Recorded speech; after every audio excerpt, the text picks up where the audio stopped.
Hello, everyone on the internet. We are Telling Tales. I am Matt, and we're here with our second series here on Twitch to play Vampire the Masquerade 5th edition. Something we are, it's fair to say, very, very excited about indeed, to the point of craving the release of it like fresh blood.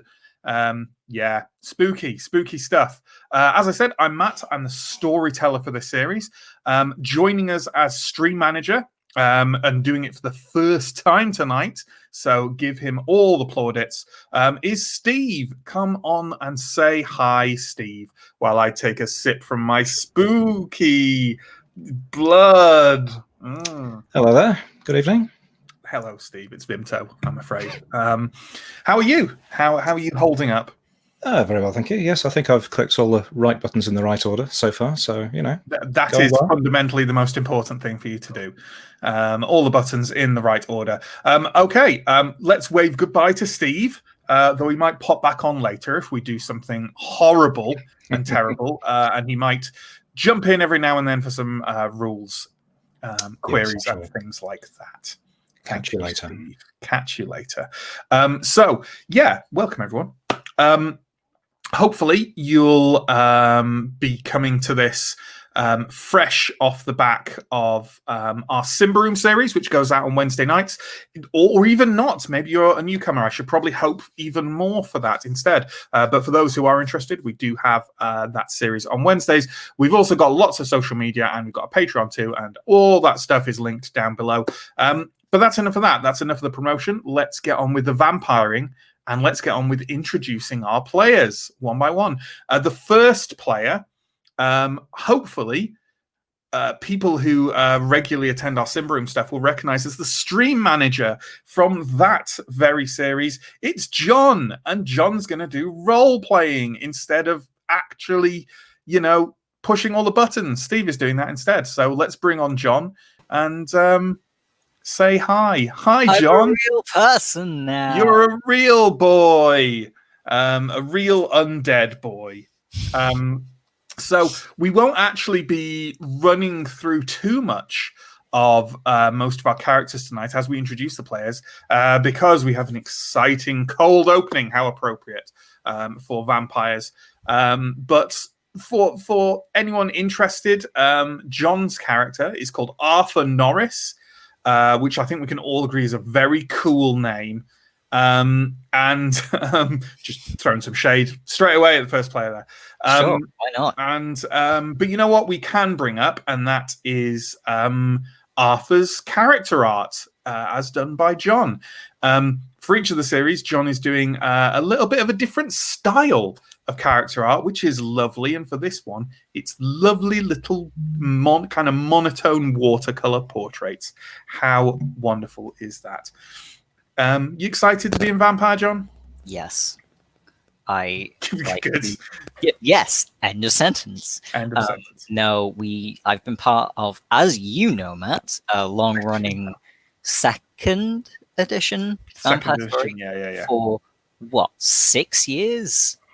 It's been a while. It's been a while. As soon as V5 came out, I was psyched. I wanted to do it. Yeah, and this is the first time I think any of us have touched V5 as in terms of actually playing it. So that's pretty exciting stuff. And speaking of people who have been in that long-running offline Vampire Second Edition game, let's get our second player on, which is Neill, who will be playing the character of Alex Taylor Brown, I think. But I'll find out for sure when Neill pops up with their nameplate. Alex Taylor Brown, I was right. Hooray. Hello, Neill. Hello. Hello. How are you? I know for sure, Neill, that you are excited about playing V5. I am, but this is my excited face. That is. I'm also trying to get into character already, so it was already quite difficult not to respond and say, no, my name is Alex, when you yes. told me. Good. Method acting there. Yeah. We have character art for Alex as well, if Steve wants to pop that up. And as I said, we're not really delving into the characters too much, with the exception of maybe one of them as we go into the game. But don't worry, you'll become very familiar with them all very quickly. So let's bring on our third player, who's also been in that Vampire Second Edition offline game, albeit stopped being in it a while ago on a regular basis. And it's Justin who is playing Mandrill. Thanks. I like the way that you lent into that as if maybe I've been like kicked out of the group for bad behaviour. Like, he just, for mysterious reasons, he just stopped being exiled. Yeah. Let's not get into it. Yeah, like no one really knows what. Well, a couple of people. I and Justin both know why he left, but no one else does. Yeah, I know why, but they don't know I know why. So indeed. Yeah. Either way, I'm playing Mandrill. Mandrell. I think we've determined the pronunciation is Mandrill. Mandrill, yeah. This amazingly, this is the most vampire-y vampire that I think anyone's ever seen. Yes. I mean that's proven in a court of law. So, let's bring on our final player, who, to buck the trend, has not been in our offline Vampire Second Edition game. Who is Pierre, who in fact has not played Vampire before at all, and so is the odd one out. Hello. So there we go. Hello, Pierre. Are you excited about entering the world of all the grim and over-the-top floweriness that only a 90s role-playing game could give you? I mean, I was born ready. I cannot imagine anything more intense than what I'm going through right now. To do, and what you are vibrating with excitement. I mean, that's what everyone says about you. They say, Pierre, he was born ready to be a vampire. Yeah, they say it often enough that it actually gets a bit irritating, but we won't dwell on that too much.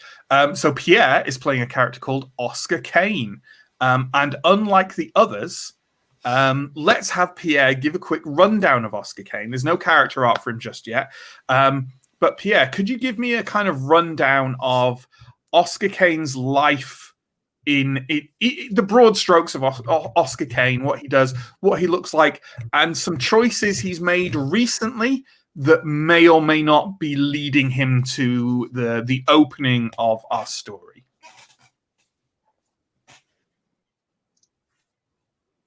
Yeah.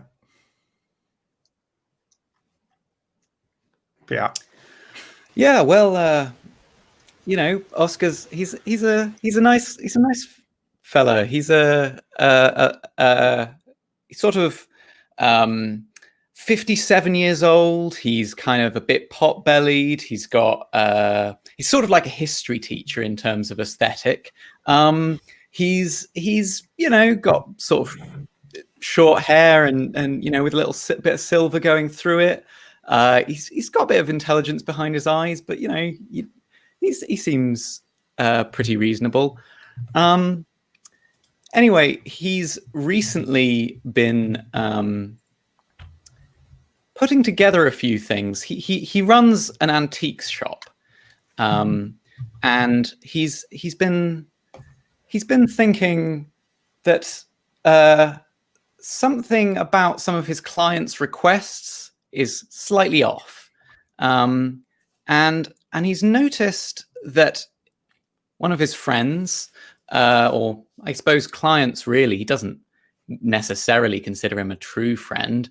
One of his friends has come to him with several very sort of weird requests and like into strange ancient books, and he's sort of discovered that there might be something called a vampire that's not fictional, and it looks like this guy that he's got this contact with. He's not into vampires, but Oscar can't really understand that. Oscar thinks, I think really that it might be actually much better to be a vampire. And in fact, thinking on it, I've had a few clients that are a bit, I don't know, how should you put it? Bit pasty, a bit pale, and maybe coming in at weird hours and asking for strange things. And that was where I this particular one was called Sarah, and I've been in contact with her, and I've mentioned the knowledge that I have, and she seems very amenable to perhaps doing some sort of deal with me, and so I've absolutely I've organised this. The only thing I'd add to that, just so we don't have to go into it too much, so it doesn't get kind of jumped on the audience, is that said kind of old friend, old acquaintance of yours, who's been buying stuff off you, whose name is Arshad. He, from what little he's talked to you about it, and he has confided in you a little bit about it, it seems like he's finding these, acquiring these relics and these books from you in order to pass them on to someone else who he has not explicitly described, but certainly in a roundabout way implied is some kind of vampire scholar or even hunter. Yeah. Information which you then passed on to Sarah. He definitely thought he was being a lot more subtle than he actually was. He's the kind of guy who thinks he's being circumspect, and he's really not. So yeah, I think he was.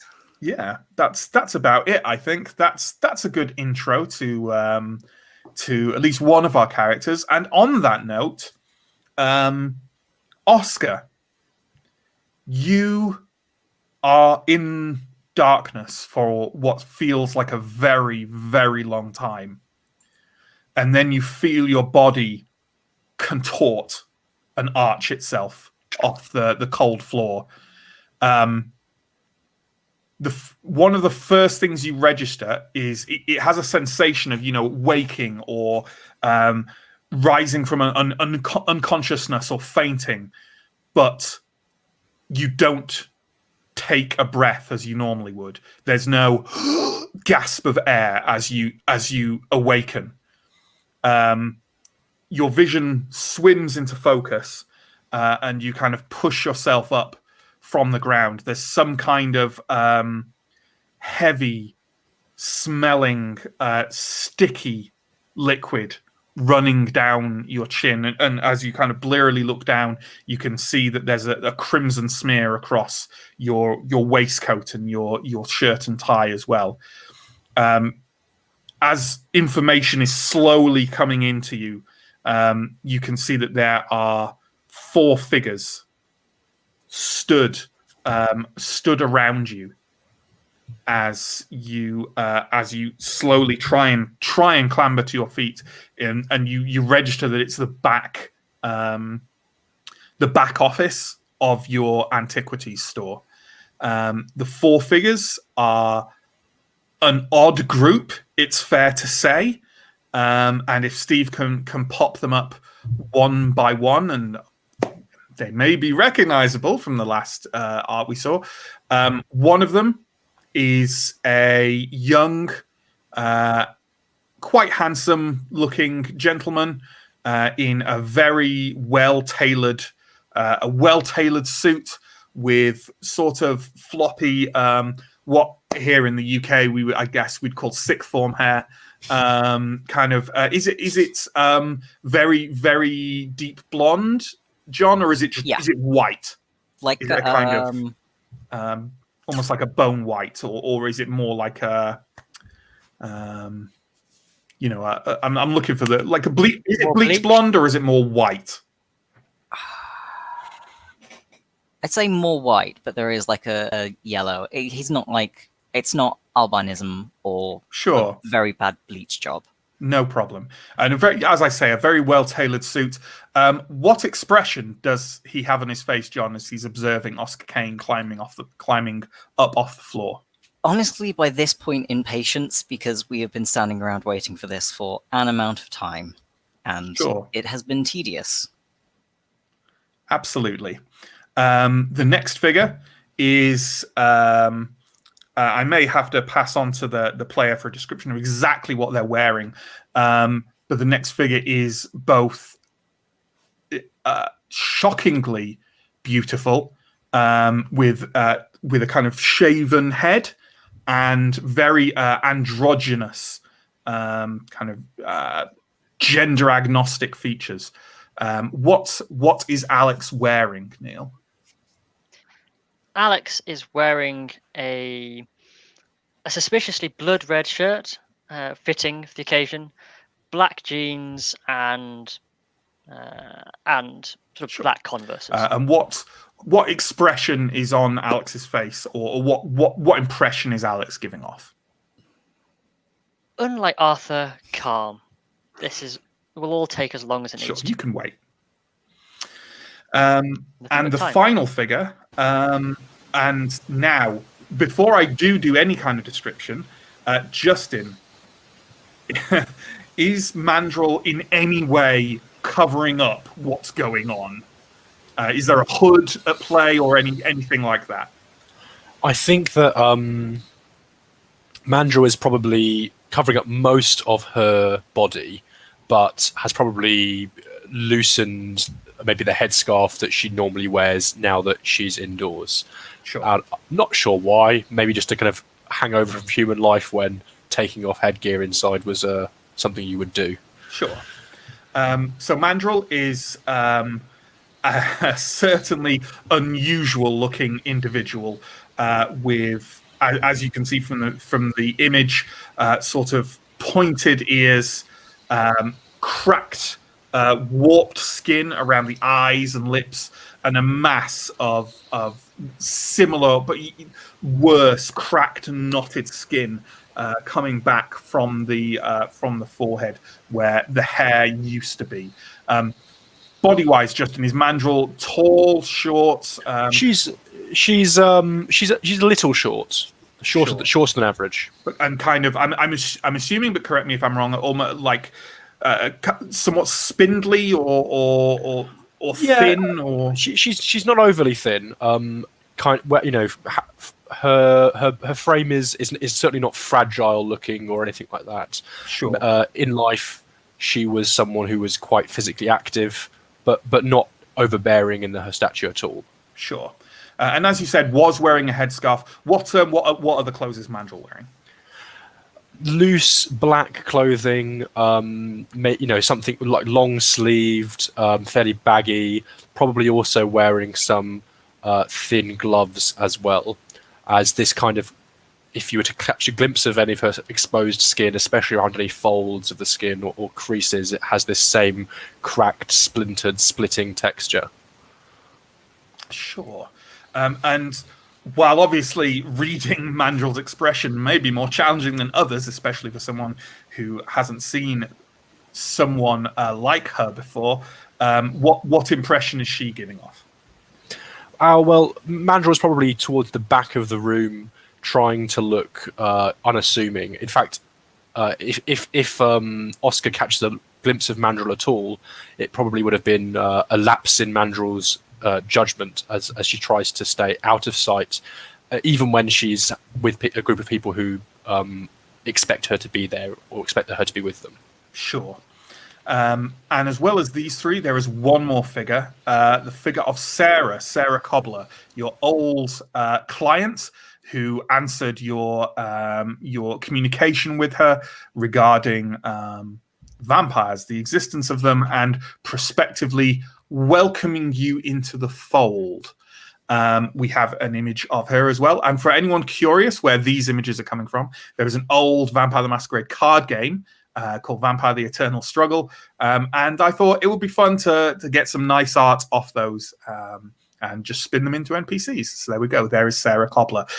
She has the appearance of kind of a woman in her 30s, as you can see, with kind of a mess of purple hair and quite sort of stereotypical goth attire, right? Kind of 80s, 90s goth attire, black shirt, long sweeping black dress, and unfamiliar occult symbols around her neck and on rings on her fingers. She is kind of down on one knee on the floor just in front of you and is kind of holding her wrist slightly. And she seems a little bit exhausted or slightly overwhelmed. And Oscar, as your eyes kind of move down her arm to where she's holding her wrist, you can see drops of crimson kind of welling out between her thumb and her wrist and splashing slightly on the floor. They fill you with an overwhelming sense of thirst. I probably briefly sort of lose a little bit of composure, but then I try to like resist, and I'm trying to remain kind of cool, basically. Sure.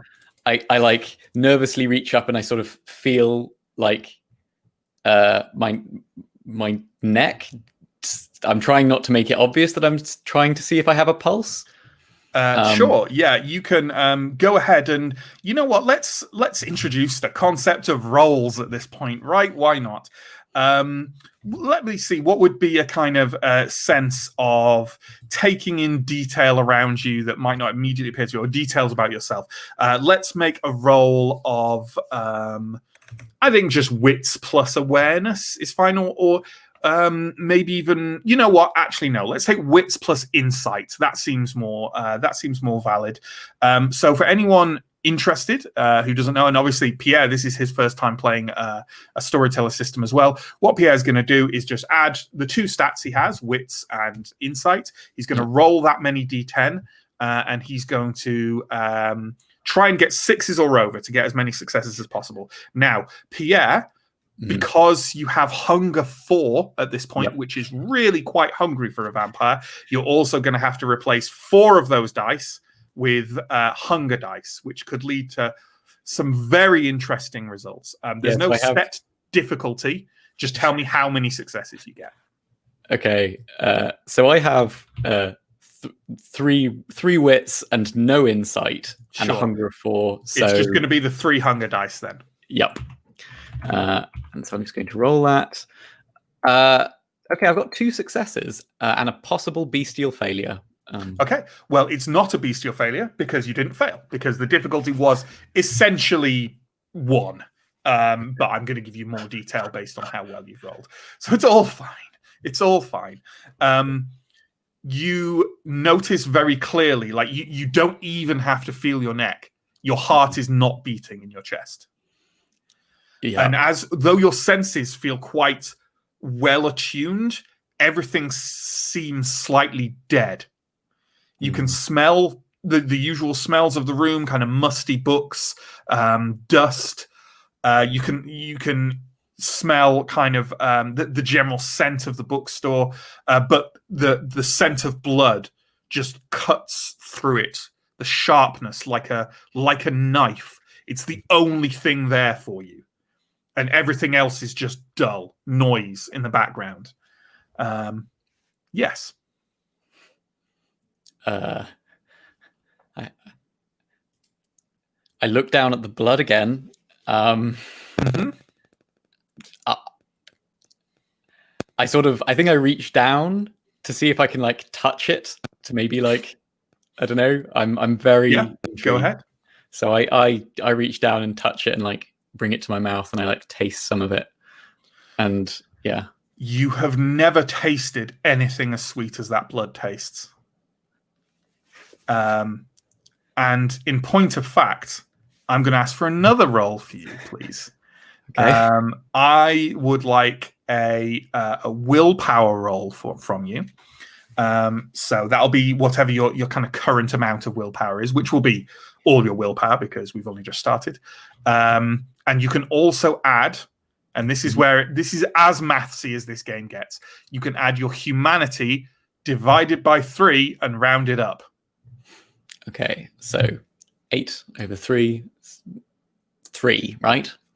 Yes. So your willpower and your that score, that 3 together, and you can roll that many dice, and you don't need to have any hunger dice in it either. Oh wow, that seems great. Okay, I've got 3 successes. That's more than enough. You kind of this taste, this sensation floods over you, and your eyes unconsciously flick up to Sarah's wrist, which you can see as she's kind of massaging it with one finger. The gash that was there seems to be blurring and shifting and fading. But you can definitely hold yourself back from immediately leaping forward and trying to fix your fangs, which you have now realized are there, into the soft flesh of her wrist. So you don't have to do that. So that's good. Yeah. While this is happening, Oscar is there, kind of heaving himself off the floor. He's obviously going through something, but seems to be holding himself back from giving into the beast right now. Go ahead with any kind of the other three. Feel free to start your role playing. Oh, you're all being polite. No one wants to go first. I mean, if I see Mandrill, I think I will basically. I'm not sure if I'm supposed to be looking at Mandrill, so I'm like very awkwardly kind of. Yeah, you kind of. I'm not sure what I'm supposed to be doing. That kind of generic reaction a lot of people have if they see someone with like unexpected, disabilities or, sure. It's probably the same as a disfigurement, but probably one of the worst, or not worst, but one of the worst disfigurements. Almost certainly before. Yeah. And also, I look quite classically monstrous.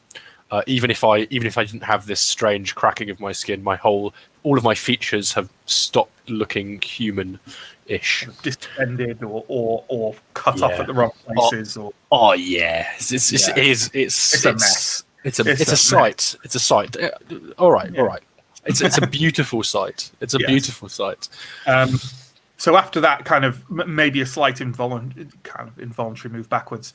I mean, I think that Mandrill is so used to seeing that reaction that there's a kind of feeling, she kind of maybe starts to cover herself up again in a kind of, and has that kind of feeling of, he's already started to do it. That's my first judgment of Oscar Kane. He's just going to be like the rest of those vamps.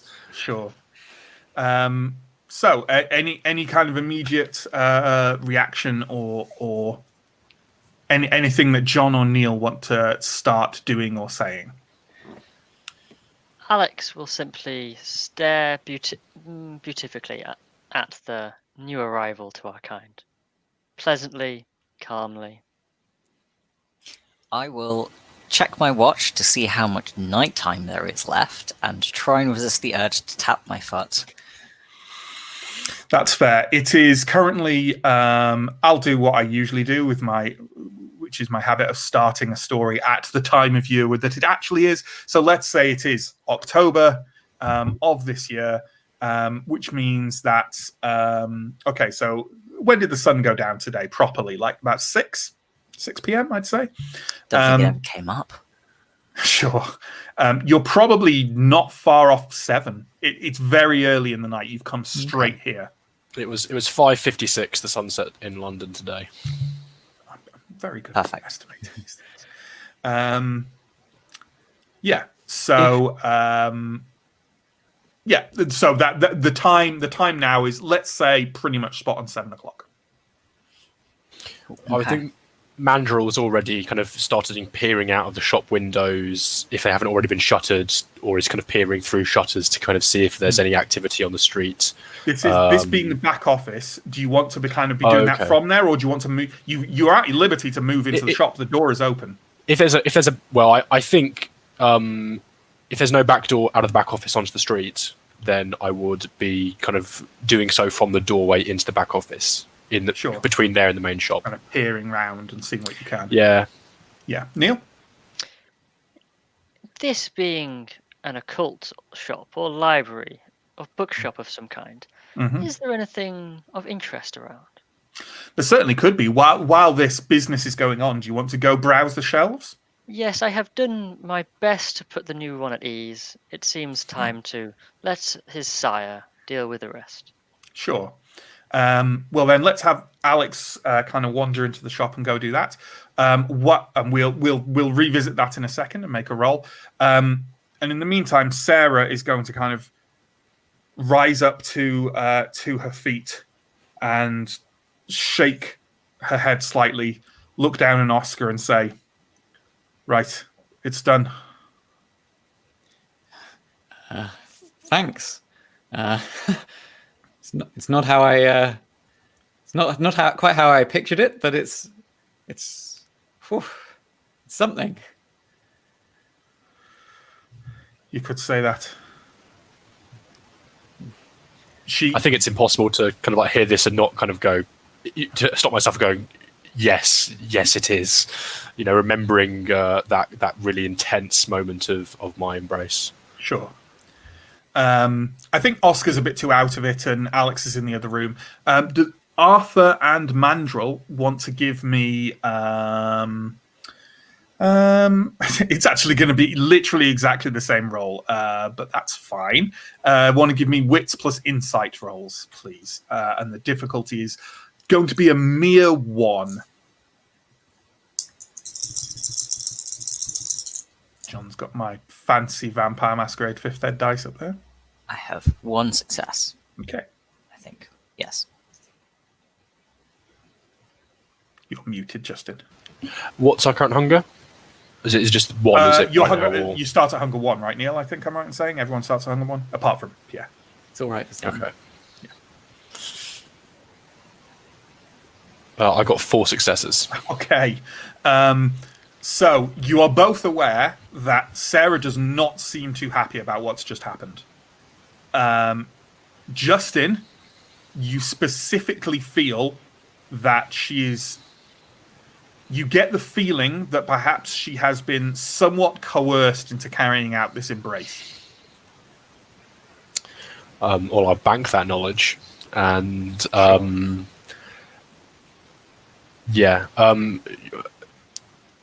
should we maybe think about where we're going to go next? How safe is this shop to stick around in? I say out Sarah loud. kind of shakes her head and says, "Look, this is what I was told to do. As far as I'm concerned, I'm going back now." And I'm assuming I should come with you guys. No, you're going with them. Oh, You're just going to leave us with the baby. You're the He ones has who've some been kind told to of- go off somewhere with him. I haven't. He has some kind of lead, doesn't he? Some kind of information. yeah, Something that we're after. sorry. It can be quite disorienting the first few times. Yes. Forever. Sorry, I feel I've been actually quite rude. Sorry. This has all been a lot. Let me just start again. I sort of straighten my jacket. With the blood. My name's Oscar Kane. Pleased to meet you. And I offer my hand to Mandrel as like a handshake. Since we're going to be in business together. I will take that hand, and you can feel the soft texture of my glove, and underneath a disturbing the tactile feeling of my skin underneath is disturbing. While they are busy exchanging pleasantries, I'm going to grab Sarah by the elbow and whisper furiously, "You can't just leave us with him. He's yours." What? You think I should be patting him on the behind? Or whatever good parents do. Mandrel at that point shoots a look at Arthur and says, like, you know, that cuts. She leans in quite close to John, close enough that I'd say anyone who has like heightened senses or things of that kind will hear it, but otherwise others won't hear it, and kind of hisses, "Well, my sire told me to go back when this is done. I'm sorry, but you're on your own." Right, fine. We'll go get him some food and clean up after him, I guess. She starts to kind of walk off and kind of turns to you all and says, "Sorry, and then turns specifically to Oscar and says, "I am sorry," and carries on walking. Kind of unlocks because you kind of bolted the front door, because obviously this isn't something you particularly want people to walk in on, and walked out. Although actually I'd say that just to fill in the blanks here, these people basically turned up in the back of the shop rather unexpectedly. So maybe you'd already closed for the evening. You knew they were coming, you just didn't expect it tonight. But the actual events leading up to directly before you woke up are kind of blurry right now. And in fact, a lot of your memory seems oddly vague, like it's a book you read or a film you watched rather than your life. Sarah, as I say, unbolts the door, closes it, walks off.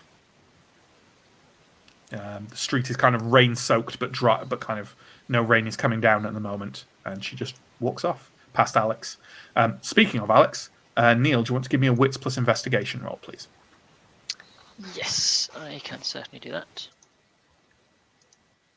By the way, Alex was using heightened senses through as much of that. That's absolutely fine. If you want to have used them, then you can have heard the entire exchange. Excellent.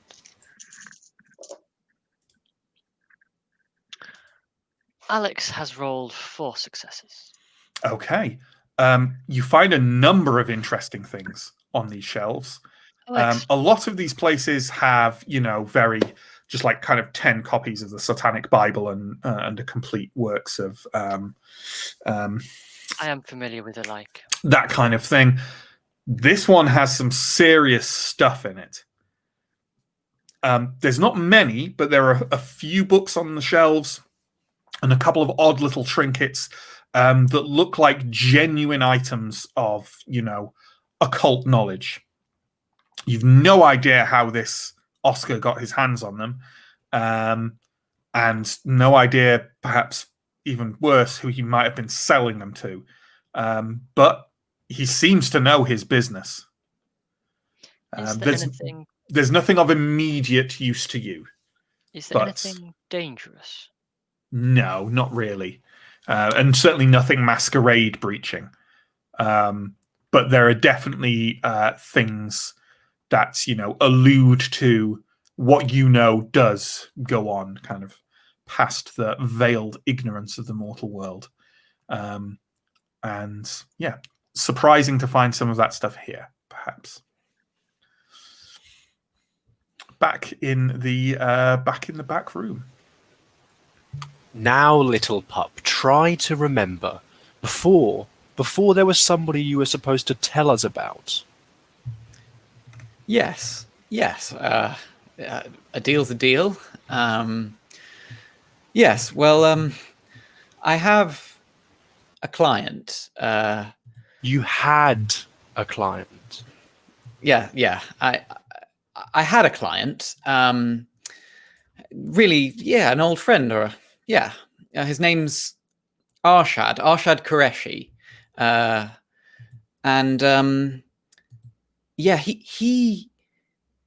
He I think is an in for you if you want to make contact, as Sarah seemed to indicate with this I don't know, this vampire investigator of some descript. I could arrange a meeting. I could possibly even maybe get him to come to the antique shop. I don't know what's required. It's worth noting, by the way, Pierre, just so you know, for your information, you are aware of where he currently lives. As I said, like a long-term acquaintance, right? From I believe we said from your time at university. Yeah, and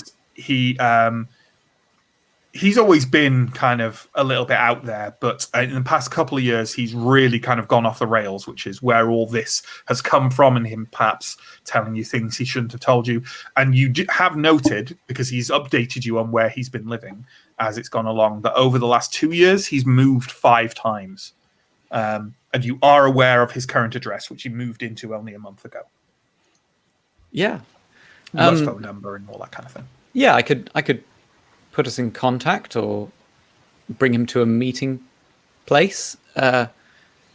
Sarah mentioned that there might be some method that we have to influence him, perhaps. I don't know how much of this is true.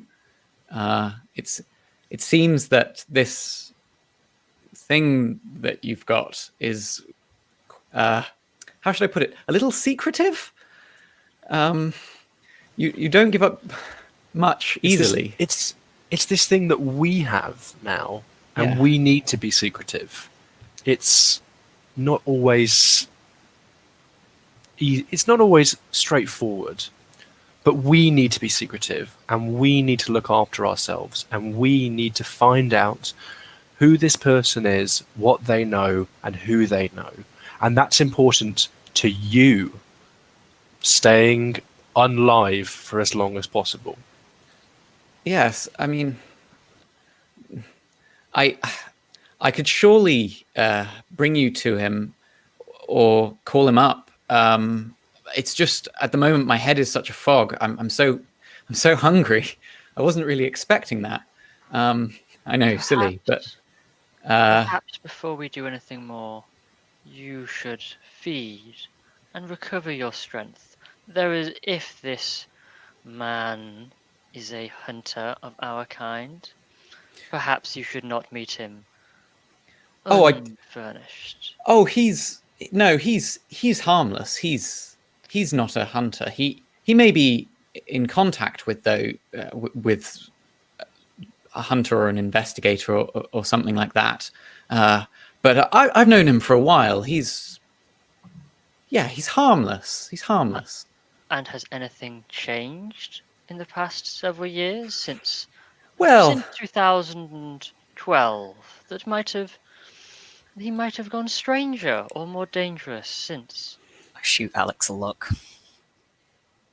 I mean, this does seem. I mean, I wouldn't necessarily count it to 2012, although it could be. I mean, yeah, he has been acting strangely for a while now, but I don't know. He's still the same core person, I think. He was always a little odd. The reason for our masquerade, young one, is that is why you did not know of us in full before. If this human knows of us, it is a danger. And there are already so many dangers in the night. Okay. And besides, wouldn't you like to stop being hungry? Sorry, I didn't catch your name. Arthur Norris. Pleased to meet you. I shake his hand much more hesitantly than I did Mandrel's. Which isn't fair, but fine. It's beauty, beauty's not on the outside, it's on the inside, and that shines through with Mandrel, so... Look, okay. I understand the hesitation, but you can't stay hungry forever. Yeah. Sometimes it's better to just jump in and... learn whilst you have teachers. Yes. I mean, that sounds great. This is a nice idea, but aren't there more important things right now? We don't want to blow this whole night because he goes out and bags someone on the streets in a too loud way. Yeah, but we also don't want to blow it because he gets too hungry and goes mental. Can't we bring someone in? One of you, you're better at tempting them. I can't. It might just be more straightforward. Alex, what do you want to... It's worth noting, should you wish to go hunting in some way, that Oscar's bookstore, which is called, I believe, the Huntsman's Watch, is in Soho. And Soho, I mean, but perhaps less so nowadays in the real world, but in the world of darkness is a warren of alleyways, dark streets, and as it currently is, rain-soaked and slightly foggy. Honestly, you couldn't get much better hunting grounds in London than Soho. So, possibly. Well, I suppose it is the night for it. Fine. Let's see how he does on his feet anyway. It will be good to know. I mean, I don't have to kill anyone, right? No. I mean, that's really up to you. Ideally not. Please don't. Good. Many do. Well then. Okay. Shall we assume at this Shall point we, that perhaps the four of you, leave the premises? Just before we do, Yeah. Alex would like to have a look into the connections that Alex has access to. Just one last parting look to make sure that we are not walking into something too dangerous. Alex would like to use premonition. Yes, of course. I believe for this is a rouse check, and we'll explain rouse checks after Neill makes it, and also a roll resolve plus auspex. It is indeed resolve plus auspex, but first Alex has grown hungrier. Sure. So a rouse check. This is what a player does when their vampire does something that has a chance of consuming some of their vampiric power, some of the blood that fuels them in the night. And it's quite a simple mechanic. You roll a d10, and if you roll 6 or above, you've succeeded, and you don't get hungrier.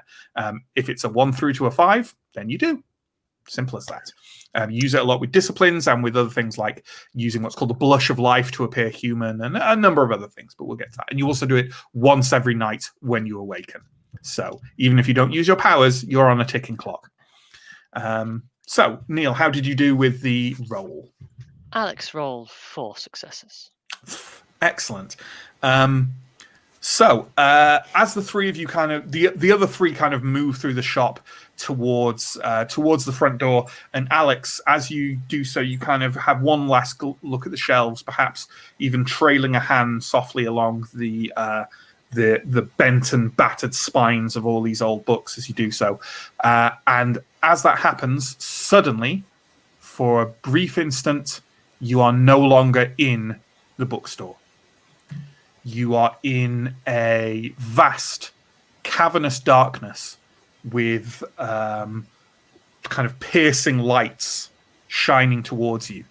Around you are dark, contorting figures writhing oddly to a rhythm you cannot hear. Ahead of you, on a dais, is a figure shrouded in light. They kind of overlook the entire scene and seem to be... You can't see their features. You can't really tell anything about them other than that they are glaring at you.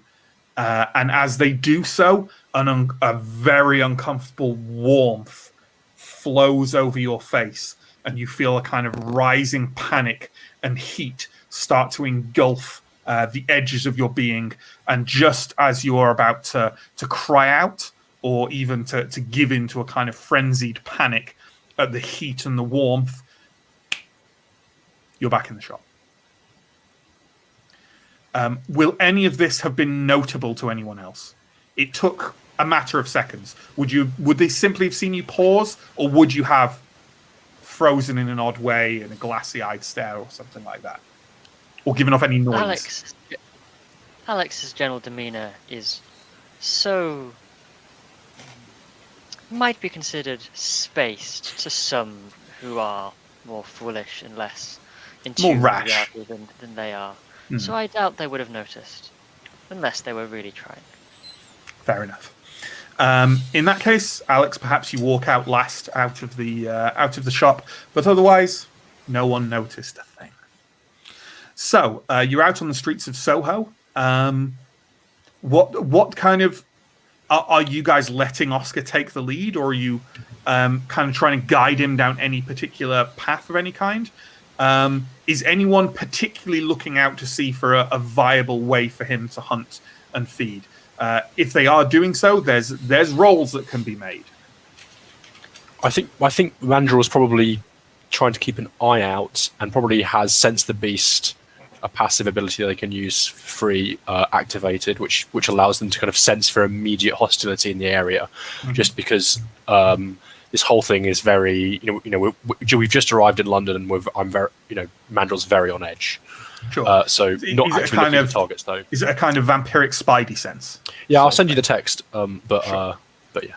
Sure. But it's automatic, and it's not. You don't need to roll. Is it on all the time? Essentially, I can have it on all the time. I'll send you the thing for it. So yeah. But is it like it can be on all the time? But like heightened senses, it can be uncomfortable, and it can lead you to be on edge and.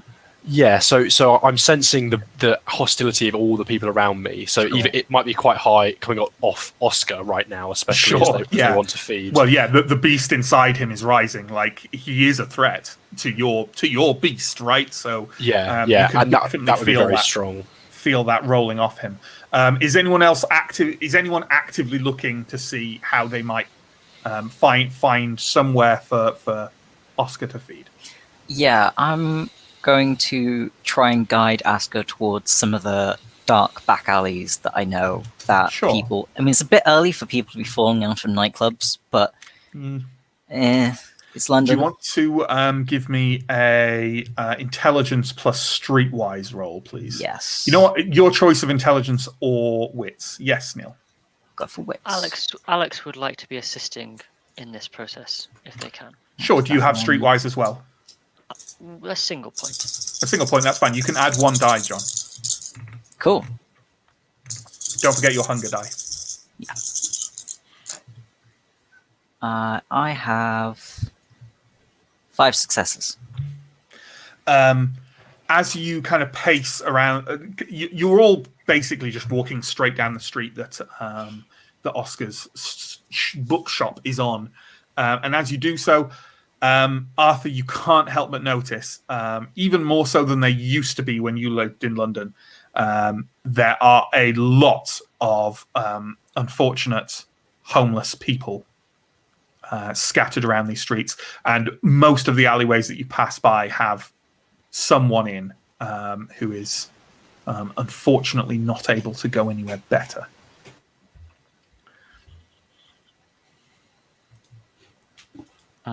Obviously for you, Arthur, that kind of meal is definitely not something you would like to partake of, but... No, don't know where it's been. Perhaps for someone of Oscar's status, it might be fine. I will give Oscar a bit of a friendly nudge. Probably every time we pass one, if you don't pick up what I'm trying to say the first time. I think I pick up immediately. I have quite I don't know. If I can I see, like, let's say I come to the first one. Do I does this person look healthy?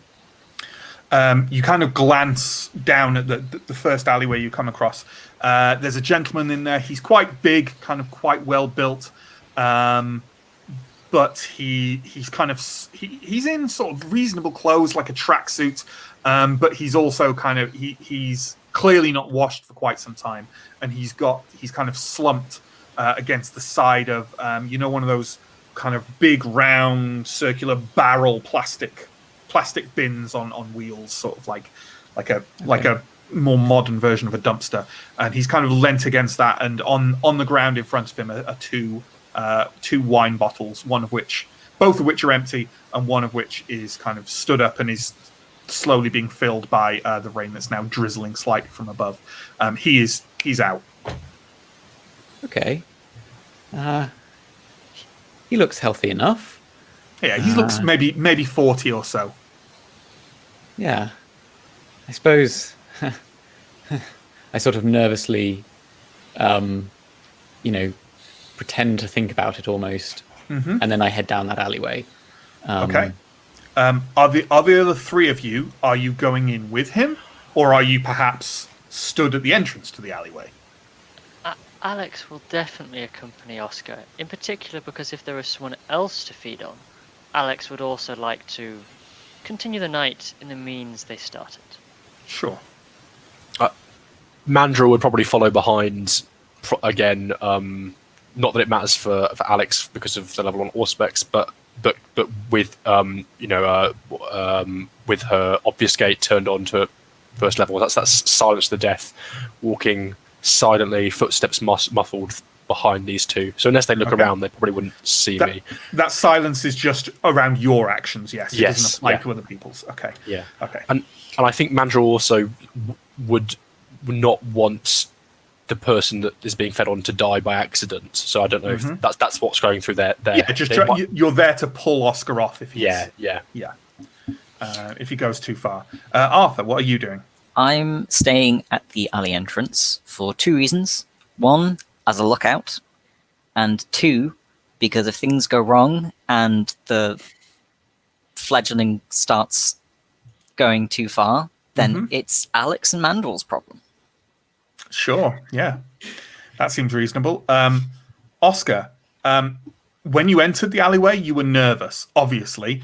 You're a vampire about to feed on someone for the first time. That is insane. But as you pace closer, something starts taking over. This feels natural. This is your prey. You just know what to do. You know how it works. And as you get closer to the man passed out against the side of the alleyway, you feel yourself kind of reaching for him, your fangs bared as your mouth gets closer to his neck. You feel like you've always known how to do this. What is your intention in terms of how much do you want to feed from him? With the acknowledgement that you probably don't know what that means right now. Yeah. I think I was a little bit freaked out by the strength of my compulsion to taste Sarah's blood. And because of that, I am now trying to control how strongly I mainly not for the sake of the person, actually for the sake of like whether I can control myself. Sure. I'm like trying to pull back, but also the hunger is quite bad. Sure. So would you say that you're trying to take kind of as little blood from him as possible while taking some for yourself? Or would you say that you're kind of trying to judge to take as much as you can without hurting him? Given the fact that Alex is following me, and I have a vague suspicion that Alex might also be going to feed from this person, I am going to try and feed minimally. Okay, sure. Well then, in that case, can you give me again, please? It's a similar roll to what we had last time. It is that you remember the willpower with your humanity divided by 3. It's that dice pool again, which is pretty big for you, I would imagine. But this time the difficulty is 3. So you tell me if you've made that success. What that means, folks, I may or may not have explained this, but as Pierre makes the roll, difficulty of 3 basically means Pierre needs to get 3 successes on 3 separate dice in order to succeed at this roll. Yeah, and apparently it's we're dividing humanity by 3 and rounding down. So is it rounding down? I had written rounded up, but I'm perfectly willing to believe I'm wrong. I'm happy to take a worse roll. That's fine. We'll go with rounded down then. So I'm on 7 then, sure. Which is 5 plus 2. Okay, difficulty 3. Let's see. I got 4 successes, and it's just a success.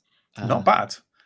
So yeah, it was 3 you needed, and you got 4. So yeah, you bend over, and again the amazing rich taste. It's not just a taste; it's a taste, a smell, a sensation. You almost feel your body coming alive again, and kind of your senses sharpen, and the world flooding in while you're drinking, but with absolutely paramount control.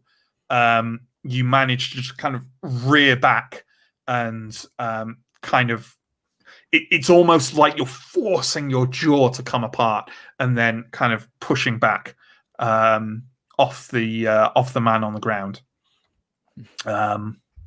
Yes. What is Alex intending to do? Is Alex also intending to feed? Alex suspects that Oscar is remarkably hungry, remembering their own first embrace and the circumstances of that. Alex will rest a gentle hand on Oscar's shoulder and say simply, "You may take another taste. I can wait. Please satisfy yourself a little more, young one." You think it's difficult. This is more instinct than anything else, Pierre. But you do feel you can take more without killing. It's almost, I don't want to put it in terms of, pints or blood points or hunger or anything like that. But you have a kind of sense, not least because when you were drinking from him, you could feel how alive he was. Yeah. I was actually also going to ask, I have a discipline called a taste for blood, which you know what? Yeah, absolutely. Why don't we introduce that discipline to Pierre and to Oscar and the world by having you make a roll of that right now and seeing how well you do with it. So I think you've got the mechanics there for yourself. Yeah. So go ahead. So, did I get less hungry from the drink? Yes, you did. You are now down to hunger 3. Hunger 3, and do I know the difficulty of this or not? Does it have a set difficulty? The difficulty is 3, is it? Oh yeah, difficulty is 3. Sorry, Great. Yeah. And my dice pool is 6. So. And there's no rouse check required, is there? No, it's free. Good. I got 3 successes, which is a success. So. Okay. Cool. Does it say that kind of the margin of success indicates the? Yes. With a win, the user can determine the resonance and intensity of the blood of a human. They can identify whether the blood belongs to a mortal or a ghoul or a vampire or other supernatural creature. Sure. Well then, I wasn't going to get into things like resonance just yet, but we'll explain it to you in loose terms. So this man's blood. What discipline? This is interesting, actually. What disciplines do you have other than blood sorcery, Pierre? Do you have Auspex by any chance? I have Sense the Unseen, which is Auspex. Under Auspex. Okay. This man's blood instilled in you something different from Sarah's blood. For a start, Sarah's blood was definitely a more intense experience. This blood brings a sense of calmness. And everything seems to just, the world around you seems to calm and stop vibrating just a little, and you can pick odd things out with your senses. You're not exactly sure how that's happening or how it works, but it has a very distinct feel and taste to it. It is different, and this is the first sense you have that blood has innate qualities to it in and of itself. As far as the other things are, yes, this is a mortal man. Was there anything else? Yeah, whether they're a mortal, it's not a critical win, so that's not relevant.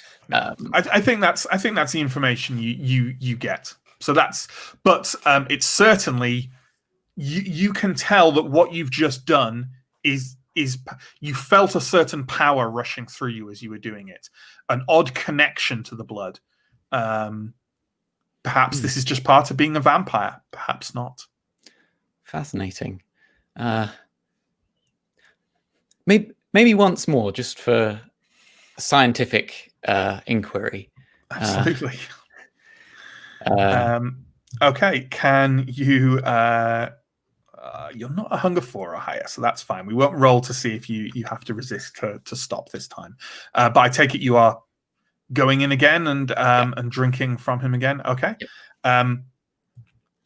You do so again, and as you do so, you're not sure how long time has passed. You're drinking from him quite slowly. You feel that that's probably the safer thing to do. But as you do so, you feel his body start to shake and contort against you. Alex, something is wrong. Alex, do you have any points in medicine? Or does Mandrill have any points in medicine? Not in medicine, no. Well, Alex was obviously hovering over, but Mandrill, you can also see something is happening. The homeless man is kind of is still under the that kind of drowsiness of the kiss, but is kind of shaking and contorting in Oscar's grasp. Have I maybe seen something like this before in any of my own feeding experiences? No. Alex will immediately not grab hard, but certainly grab Oscar and say, "You should stop." Okay, do you want to give me a... Well, let's do it. This is a nice opportunity to do an opposed roll, isn't it? So, Alex, do you want to give me a... I guess your choice of charisma or manipulation, plus persuasion. And if you give me one of those rolls, and Oscar, if you could give me a... resolve... Sure. Plus, what would it be? Composure? Yeah, you can combine attributes together, can't you? Yeah, resolve plus composure roll. Okay. Unlike V2, I suppose technically you could, but it wasn't really something you did. Okay. So I just roll them. Just roll them and tell us how many successes you I got 4 successes out of a possible 5. Okay. There we go. Oh, no. Oscar is not letting go. You're not even sure Oscar can hear you. Are you going to let this play out, or are you going to forcibly separate them? Alex will attempt forcible separation. It may not what is Mandrill doing here? I think Mandrill's very insightful, so probably would have realised that it hadn't gone Alex's way, and would definitely be assisting. With that. Arthur, you can hear kind of a vague scrabbling down in the alleyway now. If you look round, you can see what's going on. I imagine you were just there, kind of bored, looking around. You're on mute, by the way. Yeah, I have been back to it. Sure. At the sounds of a struggle, I will throw a quick look around the street to make sure that no one is approaching the alley, and then I will run back and try and, I guess, my inclination would be to try and help pull Oscar off, but if I can also notice the seizing of the feeding victim... You absolutely can. While you do that medicine roll, shall we have the roll for Mandrill and Alex to try and separate the two? I would be very surprised if Mandrill wasn't the stronger of the two of you, especially because Mandrill has potence. So, Justin, can you roll strength plus brawl and add an additional 1 die for Alex? Even if Alex doesn't have brawl, I think this is a basic action, right? So I think an extra die is fine. Rather than have Oscar directly resist it, because I don't think he would. Instead, we'll do another method for doing opposed rolls. So, Oscar, what is your strength plus brawl? My strength is 2. It's 2. Okay, so your difficulty is 1, Justin, which is hard. I roll 4 successes. Yeah, sure. You basically heave Oscar off this guy with very little issue whatsoever. Well, the two of you do, but Mandrill is really the one doing the work here of just yanking Oscar away. Oscar, you feel the world rushing back. Like a flash. The blood is still there. You can feel the rush from it still, but everything is kind of coming back into focus. Knock your hunger down to 2. And Arthur, how did you do in your medicine roll? You are on mute again. What was it medicine with again? Oh, sorry. Yeah, wits. Let's say wits. With wits, and I have a specialty in drugs. No, I don't. I don't this think it apply? would. But the difficulty, the difficulty is probably 2. Fine. Let's say 2. Yeah, he's having a heart 2. attack. Right. What's he? Arthur knows what to do with a heart attack. John has completely forgotten. Call an ambulance. Does the man look conscious? Yeah, I'll do that. No, you do I not. won't, because I don't have a phone. Does the man look conscious, paying attention to anything, No, despite all this? He is unconscious. He's on the floor shaking, making an unpleasant choking noise. Right. What I do remember, I'm going to pull him up and prop him sitting upright, and make sure his head is tilted back so that he doesn't choke in his own airways or whatever. And I'm going to turn to Mandrill and say, "Get to a payphone, call 999." Alex. Alex will interrupt at this point if they can and say, Oscar should do it, as Oscar is still human, as far as everyone knows. What have I done? Now... Oh. Okay. As Oscar turns to go, there is a...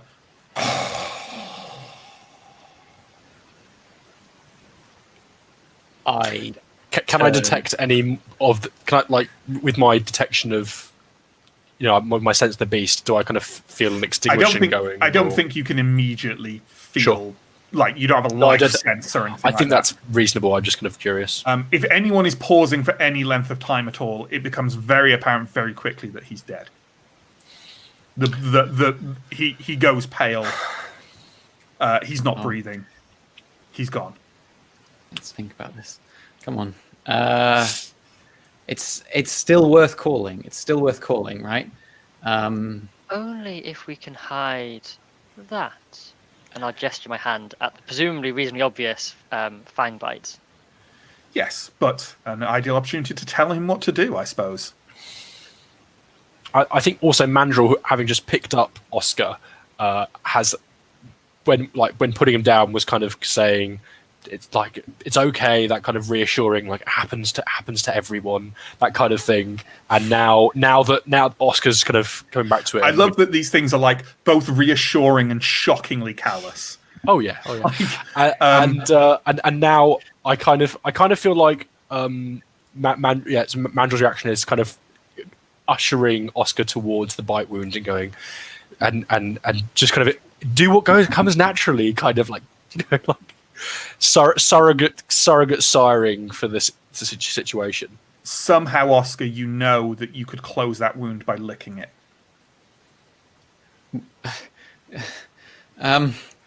Okay, if you insist that this is the best thing, you have to learn. You have to learn. Alex. Lean in, and I don't know. I think I lick my hand and then touch it. Does that work? That does not work. You have to learn. Lick it. I lick the dead man's neck. You kind of lean back from it, presumably.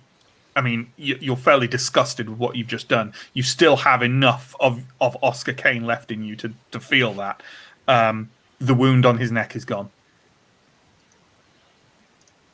Alex is just standing there, again serenely, like this is a normal thing to happen.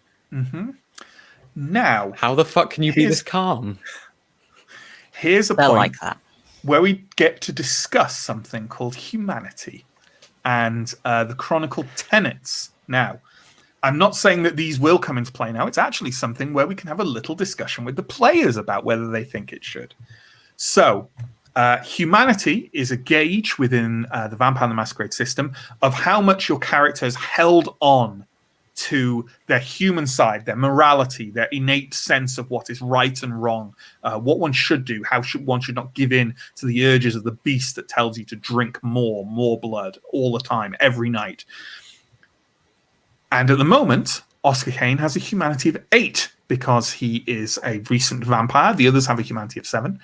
The way in which you potentially use humanity is by contravening your chronicle or campaign's tenets.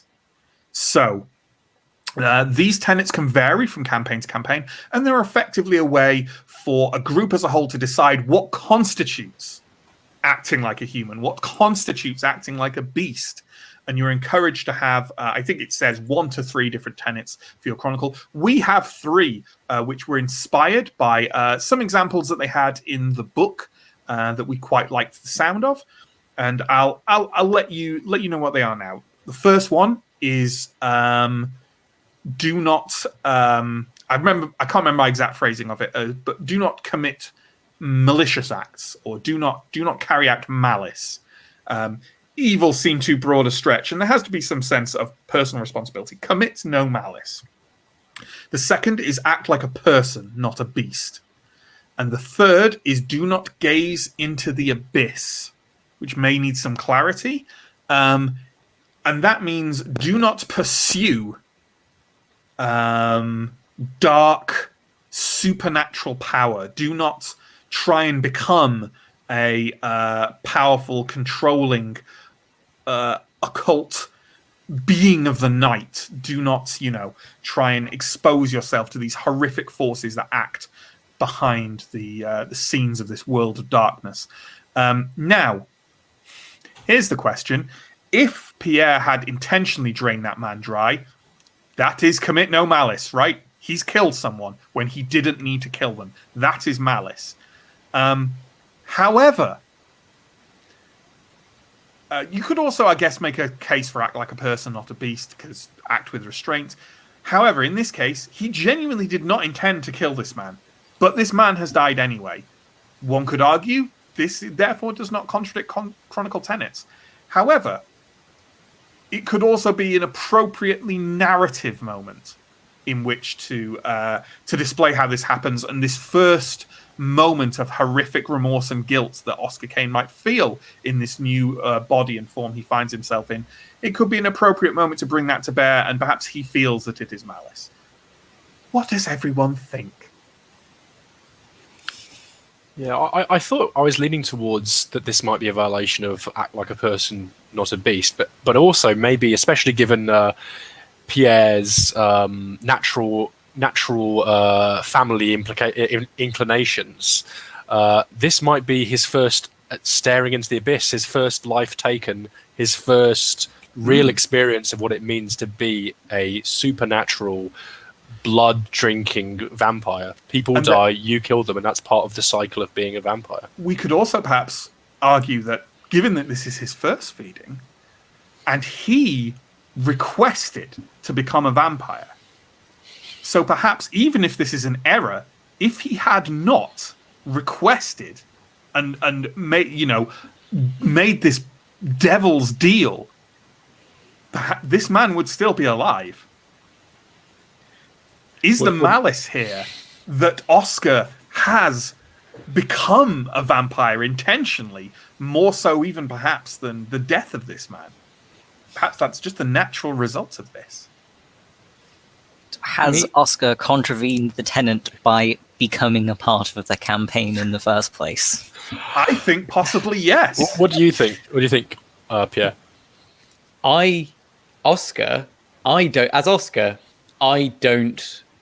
don't think I committed malice. I don't think I'm gazing into the abyss, but I feel like I lost control. I did something that was not necessary. It was something. Went back for that one more taste. Yeah, which was a terrible mistake. Sure. I do, as Pierre, I do agree that Oscar's prior motivations were definitely gazing into the abyss. and committing malice and Neill, what's your opinion on it? I would add that if Oscar thinks it was not gazing into the abyss and not committing malice, it's almost certainly a sign that it was. Yes, right. I don't think I did anything wrong. I just requested to become an immortal blood-sucking. That's such a catch-22. Yeah. So I agree. And therefore we will display how humanity works. Humanity works by when you do contravene these tenets, you get what are called stains, and what that means is Pierre has like a tracker on which his humanity is marked, and essentially his humanity builds up from one end, and the stains build up from the other end. You really don't want them to cross over. Fortunately, at the end of every session, you get a chance to either feel real bad and the stains go away, or not feel so bad actually, and the stains go away and you lose some humanity. So for now, what I will determine is that you actually take 2 stains. I'm going to say you took 1 stain for acting like a beast by drinking when it wasn't necessary, and 1 stain for gazing into the abyss before this session started, because that's how much of an asshole storyteller I am. Wow. So there we go. You now have 2 stains, but they haven't crossed over yet, right? Because your humanity 8. They are touching. My advice, until you get a chance to get rid of them, maybe don't cross any tenet lines. I am freaking out right now. That's also great. Okay. What are we doing now? Getting the hell away from this alley, I would imagine.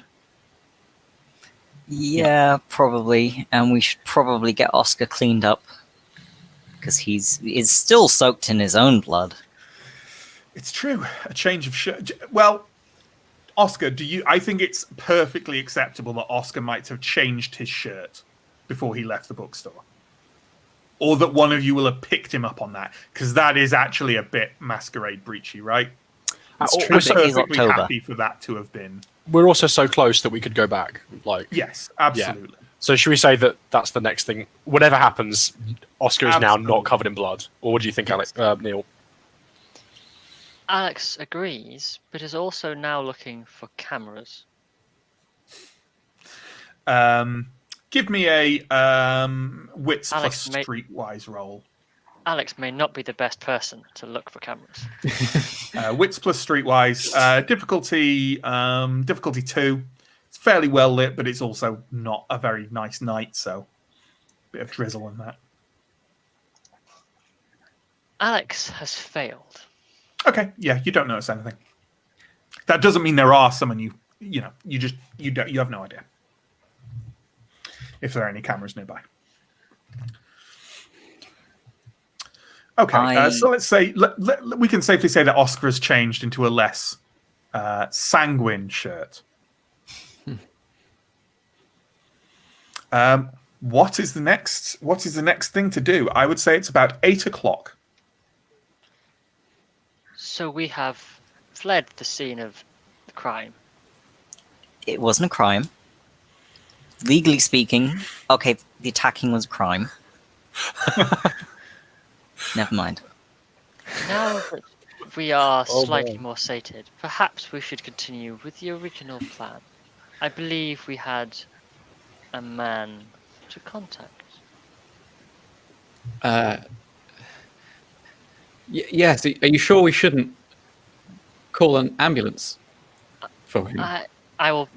Alex will gently rest a hand, very gently, on Oscar's shoulder.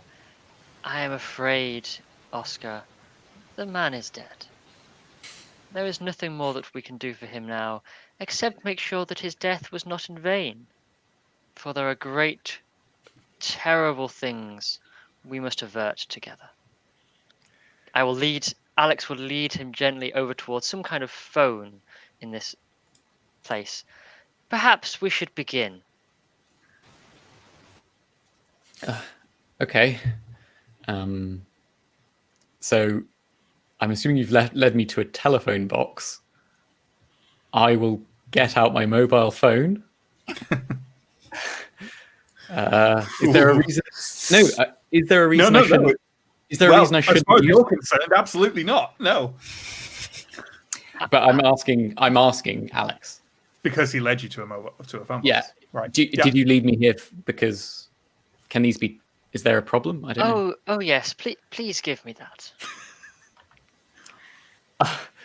I reluctantly hand this over. Alex destroys it immediately, breaks it as much as they are able to, and then throws it on the ground. Okay. They are dangerous. Okay. The smile has never left Alex's face. Right. You do know this man's number off by heart, right? I did. You'll have it noted down in the store on a piece of paper before I came to this meeting. Good. That's fine. I didn't anticipate this eventuality, but I thought I might just be giving some contact details to some people. Okay, I get the number. I call him up. Sure. His number rings, and he doesn't pick up. Honestly, that's actually quite like him, especially recently, where you get a suspicion he's been screening his calls. Yeah. It rings, and you hit a voicemail. Okay. I try a couple of times, but if I keep hearing the voicemail, right, this is not unlike him. We could go to some of the places he hangs out, even his house. He'll usually respond to a knock at the door.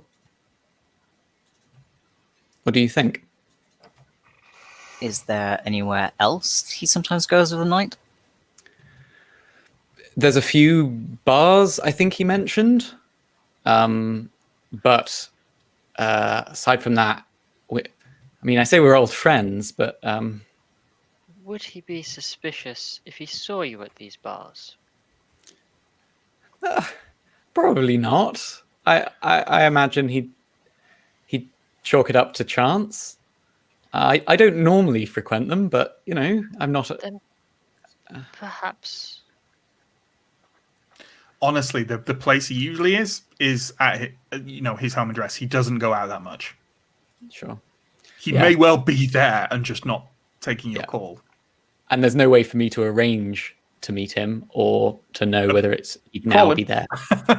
So yeah. Okay. Honestly, I think that it's best if we go to his house. We can be careful. Just stay out of sight. Is it near? It's in Islington.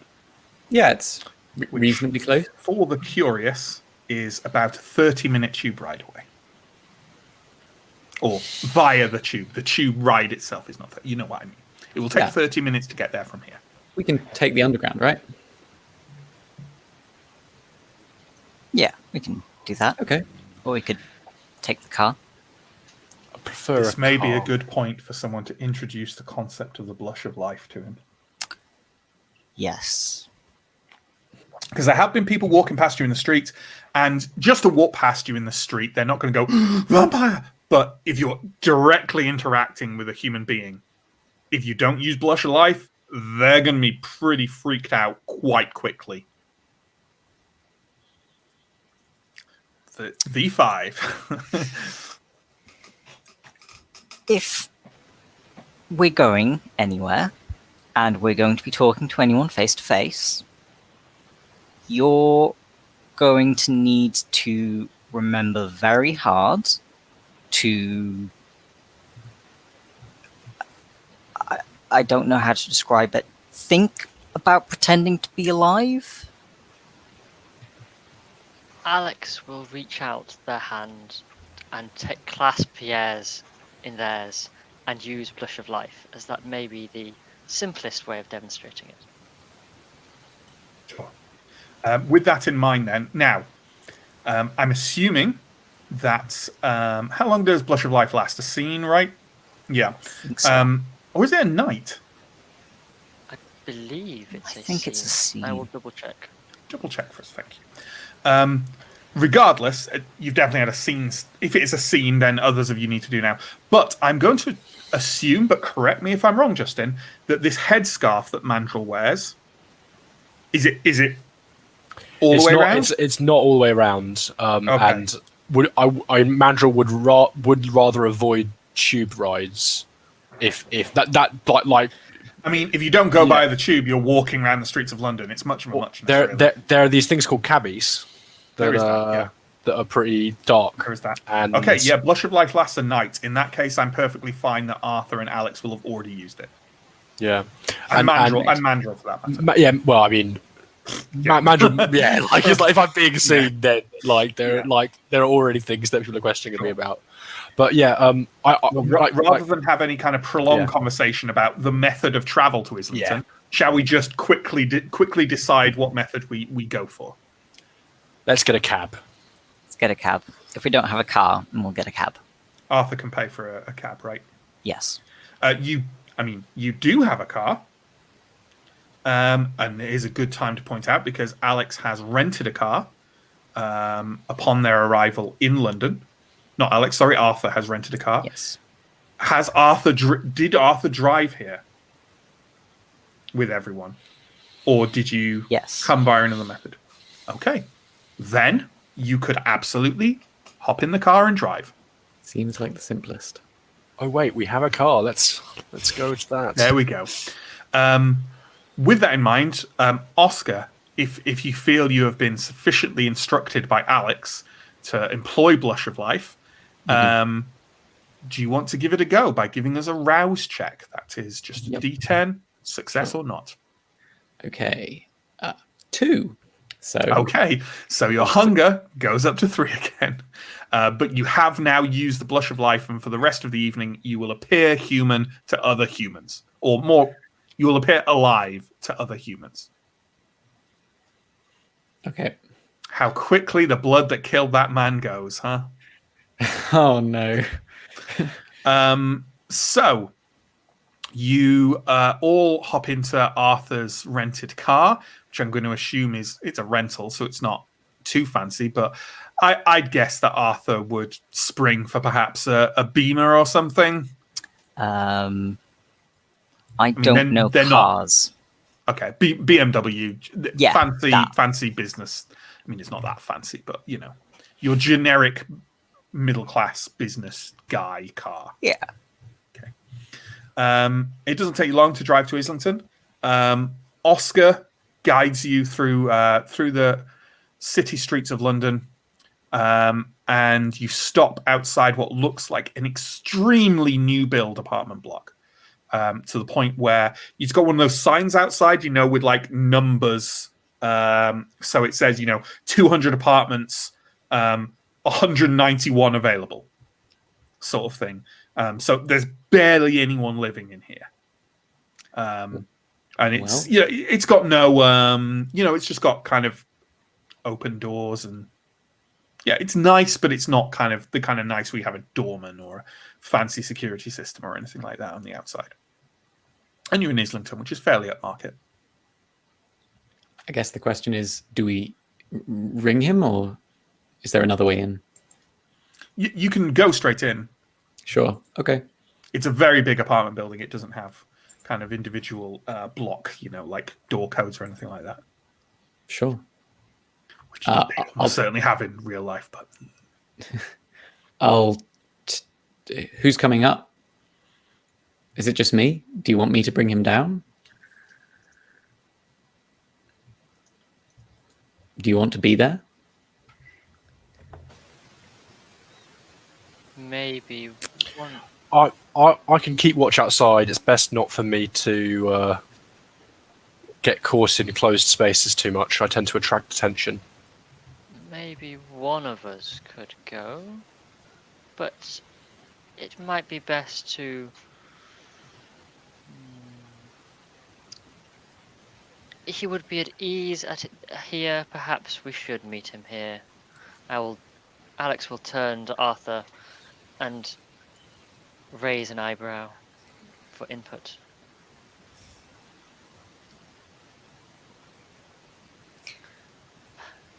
I think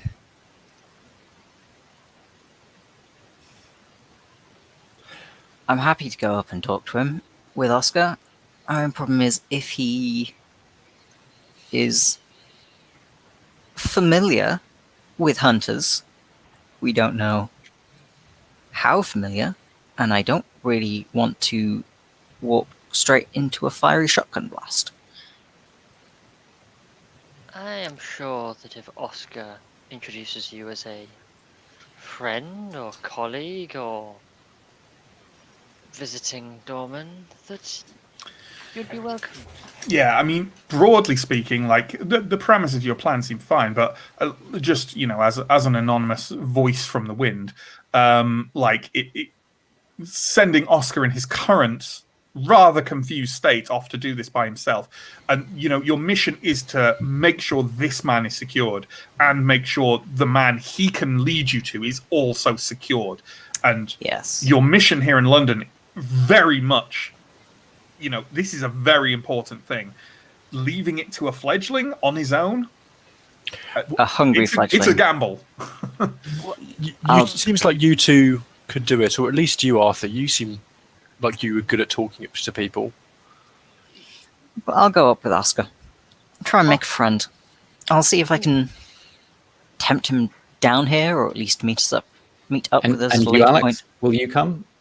It depends. You know the man best. Would he be spooked? It sounds like he might be spooked by two strangers. Perhaps you could simply introduce him to Arthur, and then say another friend is downstairs. That sounds like a plan. Is this a conversation you're having in the car? Yes. That would make sense, wouldn't it? Sure. Meanwhile, Mandrill can simply observe from behind the scenes. I'm very good at staying out of the way. Sure. Okay. All right. Let's go then. Cool. After you. Okay, so to be clear, Oscar and Arthur are going up. Alex and Mandrill are staying down at the front. Is that correct? Yes. Yep.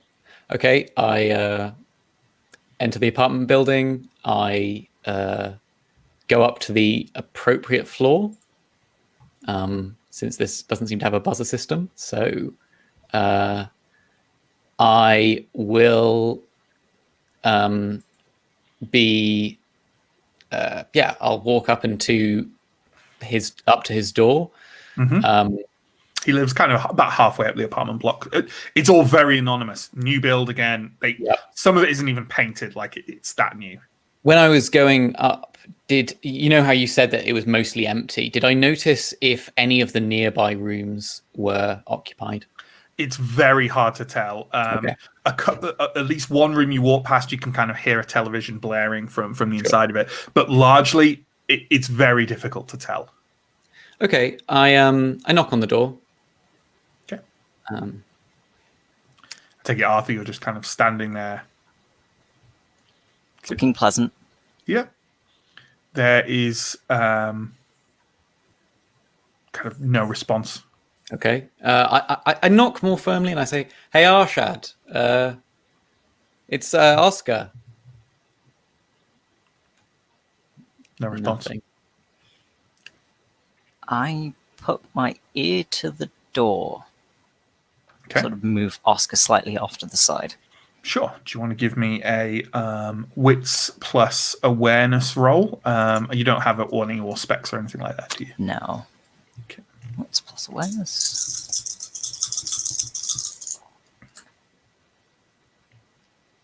3 successes. You can't hear anything inside. As in, you're fairly sure that you can hear and there's nothing inside. Did you hear anything? Doesn't sound like anything in there. A voice from down the hall says, "Oscar?" I turn and look. Arshad is stood there. He's a kind of bookish man in his mid-40s, quite thin. He's of kind of Pakistani heritage. He's got very bald, like me, very balding, but clean-shaven with a pair of glasses. He's in rumpled, sort of preppy clothes, like a cardigan and slacks with like a satchel over. And he's kind of looking at you with his head tilted to one side. and his eyes flash over to Arthur. Hey, Arshad. Long time no see. How's it going? I just was in this part of town. And I thought I'd. He's taking a step backwards. Drop by. I'm walking towards him as I say this. He goes, "Oh God, not you!" and runs. I chase. Okay, that's great. What are you doing, Arthur? I will also chase. Sure. Hey, where are you going? I don't know. Do you both want to give me a dexterity plus athletics roll, please? The difficulty is 2. Oh man, I am so good. Yeah, success. Okay. I got failure. Okay. Did you just hit it, John? Did you just hit 2? Yeah, just 2. Okay. He has dashed all the way down the hallway and is now running as fast as he can down the stairs. Oscar, they've left you behind. You're still in the corridor upstairs. Arthur, you're like behind him on the stairs. You're close enough that if you wanted, you could attempt to kind of grab him in some way. Are you trying to like? He hasn't responded to anything Oscar has said. Are you? What are you doing in the circumstance? You can carry on just chasing if you want, without trying to restrain him or stop him. But then it'll just be like a forever chase. Yeah. He's now probably in a roll's time. He will be at the door to the building.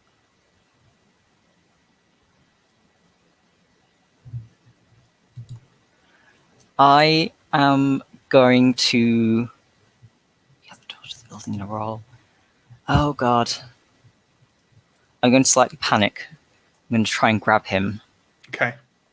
And not to grapple him, Mm-hmm. but I want to get round the front of him and make eye contact and then tell him to stop very firmly. That's absolutely fine. Do you want to give me... I guess you're using strength here rather than dexterity because I'm trying to wrench him back and make eye contact, right? Yeah. Okay. Give me a strength plus athletics roll. Oh. Difficulty... yeah, probably still 2. Okay. I'm rolling 2 dice. So this bodes well. Okay. And of course, don't forget to use one as a hunger. Yeah. Mm-hmm. I've got 110, but just that. Yeah, that's not anything, critical. No, it's not critical. It's just a No. success. So, did you get 1 success then? Just 1 success, yeah. Okay. Is your other die a hunger die? Yes. Okay. Never mind. Otherwise, you could have used willpower to do a reroll, but there's no point. So, you kind of try and get a loose grip on his he's got those, the shoulder things that actually used to hold people's hats. Epaulets? Yeah, epaulets. He's got kind of epaulets, and you try and make a grab for them, but no. He just bursts away from you and carries on running. Oscar, you have fallen behind thoroughly now. Yep. Are you just chasing as fast as you can? No. Are there any open windows or windows I could open? Let's have a look, because again, it's not a completely finished building, right? So maybe there's some kind of thing anywhere there. I could get to the open air. Sure. Shall we make a wits? I'd say a wits plus. Is there such a thing as security in this in V5, or is it? No. No, not really. Larceny? Is there larceny? The same? There is Yeah. larceny. There is larceny. Okay, let's make a wits plus larceny roll, please. That is and I'd say that's going to be difficulty 2. Let's say difficulty 2. Cool. I got a bestial failure. Of 5 die. Lovely. Now, okay, so do you want to try for a reroll? I think it's probably a good idea. It's probably a good idea. How you use a reroll is you use up a point of willpower, i.e. you kind of mark off one of your willpower points, and you can reroll up to 3 dice that aren't hunger dice. Yeah, so I can reroll 2 of my dice. Mm-hmm. I will do that.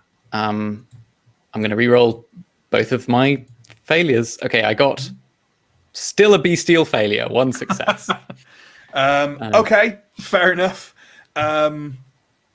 You essentially kind of panic and just basically try and, in the moment, you are, all you can think about is how to get to Arshad as fast as possible. Okay. And you're at the head of the stairs now, and you kind of just glimpse over the edge, and you're not breathing because you're dead, but your heart isn't beating, but you can feel a pulse inside you. Get him. He's getting away from you. Your prey is escaping, and you heave yourself over the banister of the stairs and drop towards him. Yep. Can you make me, please, a stamina plus athletics roll, difficulty 3? Let's say 3. Okay, I'm rolling 2 dice. Okay. Stamina plus athletics. Well, then, you know what I'll do? I'll ask, do you want to take, because I can ask this at any point, because you can't make the roll. Do you want to take like a success with a complicating factor I determine, or do you want to take a straight out failure and kind of take the normal consequence of what you're doing? Oh, and yeah, actually, Neill's made a very good point there in our private chat. You can also potentially use Blood Surge to increase your stamina for the scene, which would involve a rouse check. So there are your 3 options, right? You can take the failure with a complication I give you. You can accept the failure and the natural consequences of that, or you can give this Blood Surge a try and make the roll. I think I'd like a success with a complication, please. A success with a complication. Sure. In that case, what we're going to take is essentially the damage I was going to apply to you, we're going to apply to Arshad. Oh, no. So, let me just kind of judge that. I don't think I need to roll for that or anything like that, right? Arthur, you're kind of reaching out again to try and grab Arshad when Oscar just comes down on him from above. He's making an odd hissing noise as he does so. Arshad kind of crumples against the stairs and immediately starts going, "Ah! Oh, my leg! Get off!" Is Oscar going to banging open down a hallway? Oscar, you're not frenzied or anything like that. You've got him now. You've got your prey. You don't feel like anything's broken or anything. I can't believe that worked. But Arshad, Qureshi, your old acquaintance, is basically kind of under you on the stairs. He's clutching at kind of his knee and making quite a loud whimpering noise. I try and clamp my hand over his mouth. Sure. I'm going to judge he's not Oscar. particularly he's kind of pouring at it, but he's in too much pain to kind of stop you from doing that. You're now, you know what I'd say? Can we bring in the other 2, please? Because I think they'll have heard that. Alex would have been using heightened senses to make sure. Sure. Well, that involves no rouse roll or anything like that, does it? Whereas Mandrill probably would have been bothering Alex, going, "What's going on? What can you see?" Alex, in case it comes up, we should also assume that Alex is using Silence of Death. During mild sneaking, obviously that might have to be dropped to shout, "Look, Sure. let's go." So on the stairs, is it safe to assume that Oscar and Arthur are kind of heaving Arshad to his feet and frog marching him down the stairs? Yes. Yeah. Okay. I wouldn't say he's resisting this, but I'd also say it's an awkward thing. And you know what we're making the roll for here? More than anything, we're making the roll to determine how much pain you're causing him and therefore how loud he's going to be when you do it. So could you both give me, well, not both. Who's got the highest strength plus athletics pool? I have Mine's 2. 2. Oh dear. Okay. Well, let's say that Oscar is making the roll, and you can add 1 die for Arthur helping you. Yeah, so just give me a flat roll. I just want to see how many successes you get ultimately on that. Okay. That roll of 3. 0. Okay. Which is a yeah. So do you want to spend a willpower to re-roll the non-hunger dice? They're all hunger dice. They're all hunger dice. Never mind. It's a bestial failure. So. Okay, that's fine. You basically get a hold of Arshad, kind of in a headlock. You drag him forward faster than Arthur can kind of carry him. Arthur's kind of straggling along behind.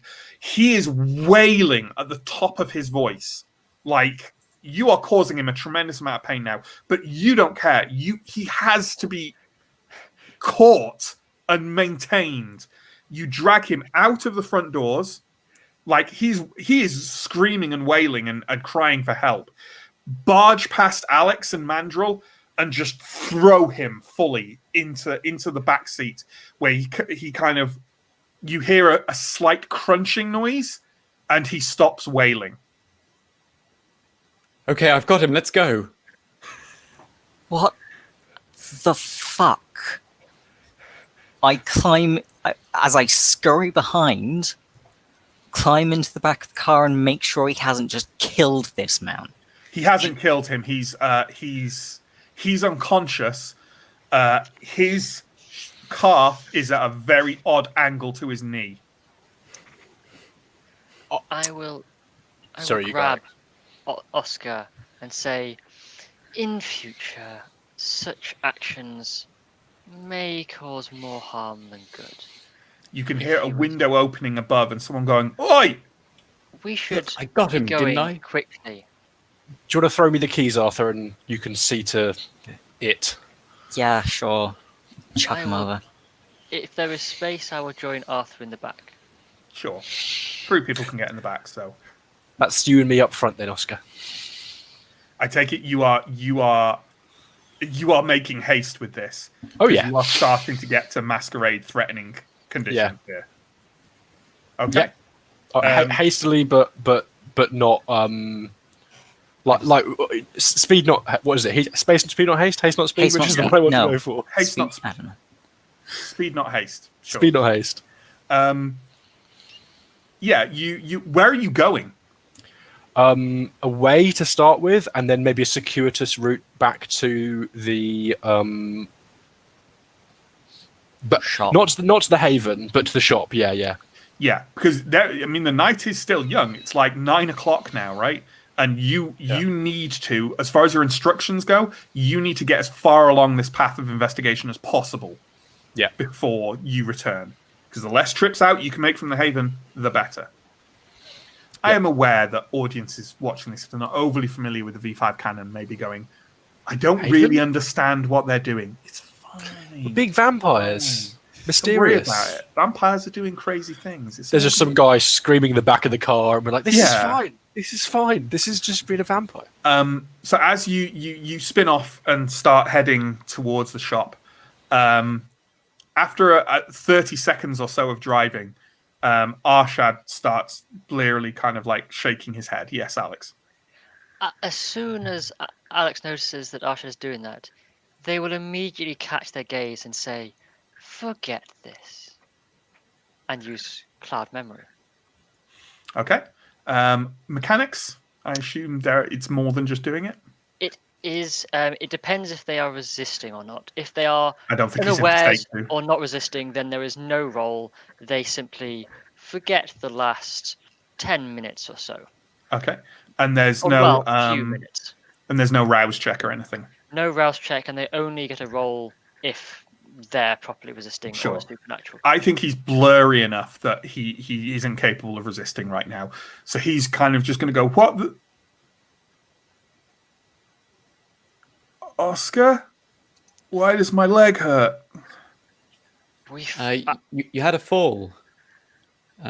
Fall? He fell down some stairs. Yeah, we're taking you to see someone. Can I say that I am sufficiently prepared that I may have some amount of pain pills on me? Some amount of product. Yeah, I think you've got some product on you. Yeah. Yeah. I'll pull out some OxyContin, something strong. Sure. And yeah. Alex will add to this and say, "Do not worry. Dr. Norris is most skilled in these things." yes.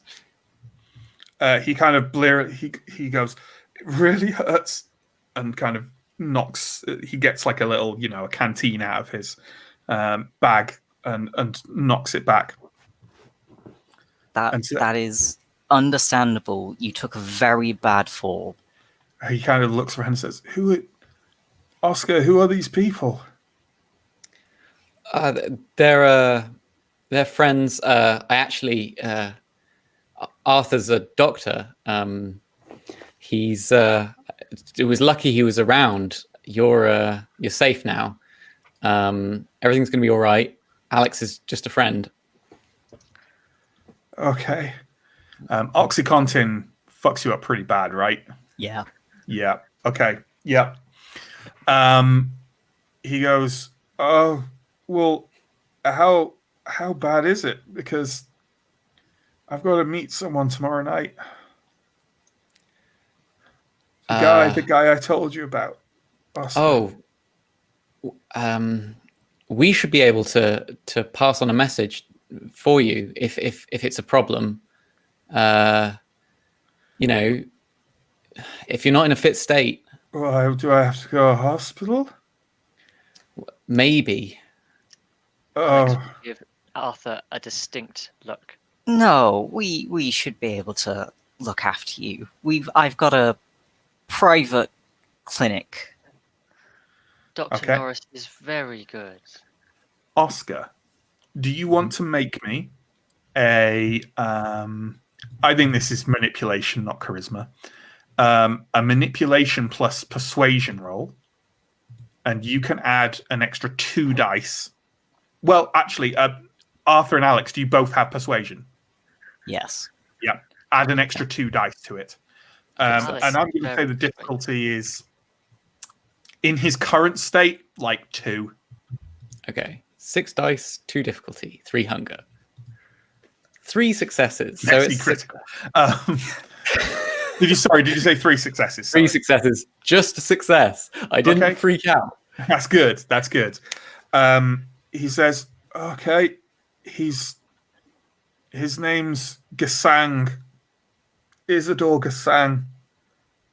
It's crazy. He's this old guy. You wouldn't think it, but he's always at this club. One of the clubs in Camden. You can find him there. Tell him I can't make the meeting. It's called the Abbey." He's out. I like a light.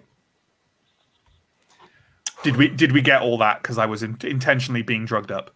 Yes. The name is Isidore Gasang, and he's at the Abbey, which is a club in Camden. So it looks like, folks, next week we're going clubbing. Yay. Isn't that exciting? Just like uni. That's not a huge cliffhanger, but that seems a good point to leave it for the evening. So yeah, there we go. First session of Vampire. How exciting. Vampire 5th Ed. That was fun. That was really good to do. I'm really enjoying these mechanics that 5th Ed has added, so that is great. What we usually do now is we hang around for 5 or 10 minutes. If anyone has any comments or questions in the chat, bang them in there, and Steve will pop them up for us to talk about. Anything, any kind of comments or feedback or questions are welcome. Before that happens, while people are talking there, or while Steve is kind of girding himself to do that, I'll do a lovely bit of promo. So if you're interested in supporting us, and if you're interested in seeing some lovely, tasty backstage footage and documentation of this campaign, then we can be found on Patreon, just like everyone else. I will pop the link in the chat now. One of our tiers gives you access to some stuff that'll be going up over the next few days, including a wonderful and tasty a couple of videos of us doing character creation for this, which is terribly exciting. Oh, Chris and Justin have already popped the links in, so you've got triple links in there now, so you can click on it 3 times. Why not? So yeah, if you're interested in supporting us, there you go. Our social media is below in the Twitch description, as is the link to the Patreon for that matter. Yeah, is there anything else for me to promote, guys, or is that the normal stuff? If people are watching us later, they can find us live on Mondays at 8. So don't just watch it on YouTube. Come to Twitch. Yes, come to Twitch. Telling Tales. Enjoy the live experience. Absolutely. UK time. And although if you are watching on Twitch, you can find the VODs on YouTube, which is also linked down below. So yeah, we've also got a series on Wednesday nights of the dark fantasy adventure setting of Symbaroum from Free League Games, and that's been going for a few weeks now, and is also very tasty. Yeah, I think that's all my post-game spiel. So, are there any comments and or questions that have been flashed up through the game, or indeed now? Any other second or third ed veterans want to comment on the systemic differences one session in? Yeah, you know what? I'll be going on about them a fair bit through. So why don't we nominate Neill and John and Justin to make any comments on those? Let's go with Neill first, because he's, as I'm sure he'd be happy with me saying, the biggest rules nerd among us. Oh, he's not. I won't comment on that aspect. Yeah, the biggest one is the constant observation of the blood and of hunger, whereas before it was a bit like mana. Now we're constantly fighting it. There's a weird disconnect in that the more times you roll anything, the more time you risk getting hungry. And I think it places far more narrative weight on being a hideous creature of the night. Absolutely. Which I think I love it. Everyone says that, but yeah. Anything from you, John, about the differences? Nothing that immediately jumps out following the first session. A few things that I quite like during character creation is I feel like we haven't really gotten into touchstones and convictions yet. Not yet, no. But there's a lot more. There's a lot more in 5th ed about dealing with your own humanity or lack thereof, and the ties that keep you as a human. And it's quite interesting for me, particularly because in the 2nd edition version, my character is about 50 years old. So, like, she sort of lost a lot of the touchstones from when she was human, sort of. So it's interesting comparing that to... She hasn't. It's just that some of them are imaginary. Not imaginary. They're just slightly more dead than she is. Yeah, they're just more of a skull than a person. Yeah, yeah, absolutely. And I think broadly speaking, the big things this does. It's funny because Neill made a reference earlier today on Discord, which you can also get into on our Patreon, to a kind of meme reference that a lot of that send a lot of arguments around vampire center around for the player community, which is superheroes with fangs. 5th ed feels a lot less superheroes with fangs than previous editions. And for a lot of people, that was a downside because that's what they liked about the game. I am not among those people. I much prefer to play it as a storytelling game of personal horror. And for me, the greater focus on humanity and, as you said, hunger. Love it. Really like it. Justin, any kind of things that have cropped up for you? Yeah, I've liked that too. Like one of Mandrel's touchstones relates and touchstone and conviction pairs, because you have convictions that your character believes and they're tied to a person, and so that's interesting. And I think that like one of them is about preventing harm to children, and I think that I kind of felt that this story with Oscar's embrace naturally for some time will lead to Mandrel treating Oscar as a child in that role for the conviction. And it kind of, I'm interested to see how long will it be before Mandrel stops treating Oscar like a child. Will it be his first loss of humanity, his second? Like, you know, how long before Mandrel goes, oh no, you're just a hideous creature of the night now, like the rest of them. Like, you know. Yeah, absolutely. And I think these things in the new way that you create characters and the new way that these mechanics hang off each other, I think they do really like you say, they evoke the narrative in a lot more satisfying and natural way than perhaps they did. Though I am a huge fan of second edition because I've been playing it for almost 30 years now. I think in our second edition game, as you say, been running it for 6 years, and I think we've had maybe 2 rolls against humanity in that entire time. I think we've had more than that, but I think we've probably only had 2 or so losses of humanity, which compared to it's a joke compared to 5th edition. It really, like, in terms of the difference between them is so wide. And like I say, for a lot of people, it's not what they're particularly looking for, and a lot of people have kind of poked holes in some of the nuances of the system. Like you can find situations where certain things don't hang together right, or you're like, but you can do that, and that roll doesn't make sense, and so on and so forth. And I think that's correct, but also it's very difficult to find a role-playing system where that isn't the case, and it is certainly the case also in second and revised edition Vampire. So. But, come at me, V5 haters. I do like it. Yes. Anything else, Steve? Any other comments or questions? It's cool if there's not. Why is Pierre such a maniac? Hello, Sam. Only Pierre can. I'm not even. I don't think Pierre even can answer that. But do you mean Pierre, or do you mean why is Oscar Kane such a maniac and rolling all those best? Answered by the first question. Yeah, that's a good point that Justin has made in the private chat as well. Stains for every bestial failure. I don't think you do get stains for every bestial failure, do you? Or do you? Is that? Well, we're just thinking about one of our tenets is act like a person, not a beast. Sure. So balancing that will be interesting. I don't think there needs to be a hard answer about it now. I think it to a certain extent it depends on the narrative, but also I feel like the penalty for a bestial failure is the bestial failure. So I think. And as well, it kind of depends. Like, if the bestial failure is rolled while trying not to drink someone's blood, and then you raveningly drink all their blood and accidentally kill them, kind of, yeah. But if you're throwing yourself downstairs to topple on top of a guy, the bestial failure aspect doesn't feel so best. You know what I mean? But it's a good point, though. It's a good point. But I'll say, rarely will that be the case. It's only when it's especially so. Plus, the compulsions are far too tempting. They are really good. I didn't really go with any of them this time. I thought I'd just go with fun, dramatic things that happened. But there are various other things that can happen, which are exciting. And it'd be nice if the people at home in the comments want to weigh in on any of these things about what they think people should be getting stains for and not stains for. That's always helpful. Thoughts about Masquerade as a storytelling game versus drama system, and all others. But John has played drama system. I'm not familiar with what drama system is. I can't remember what drama system is. Could you please remind me? Is this something? Is this like a?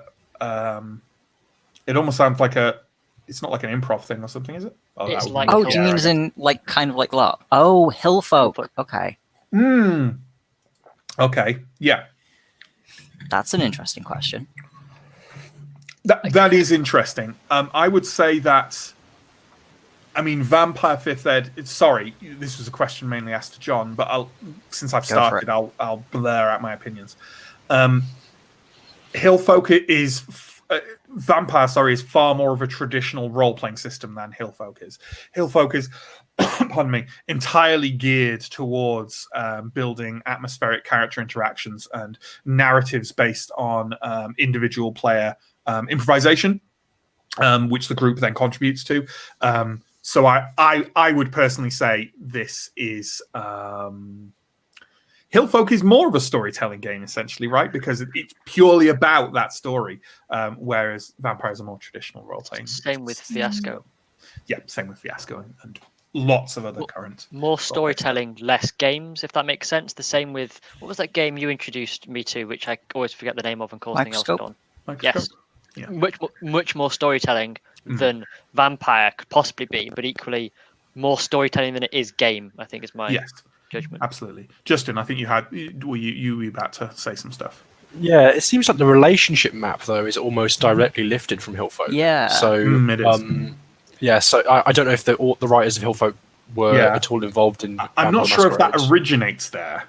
Or whether it's just a general current, like a modern role-playing concept that everyone's adapted. But I'd be interested to know where it's originally come from. Well, I don't know about originally, but it was introduced in Vampire the Requiem, which was a good decade before Hillfolk. So I imagine it's something that's just steadily evolved over time. Absolutely. Not that Relationship map, something which we haven't really brought up tonight. I mean, it doesn't crop up too much in play, I guess.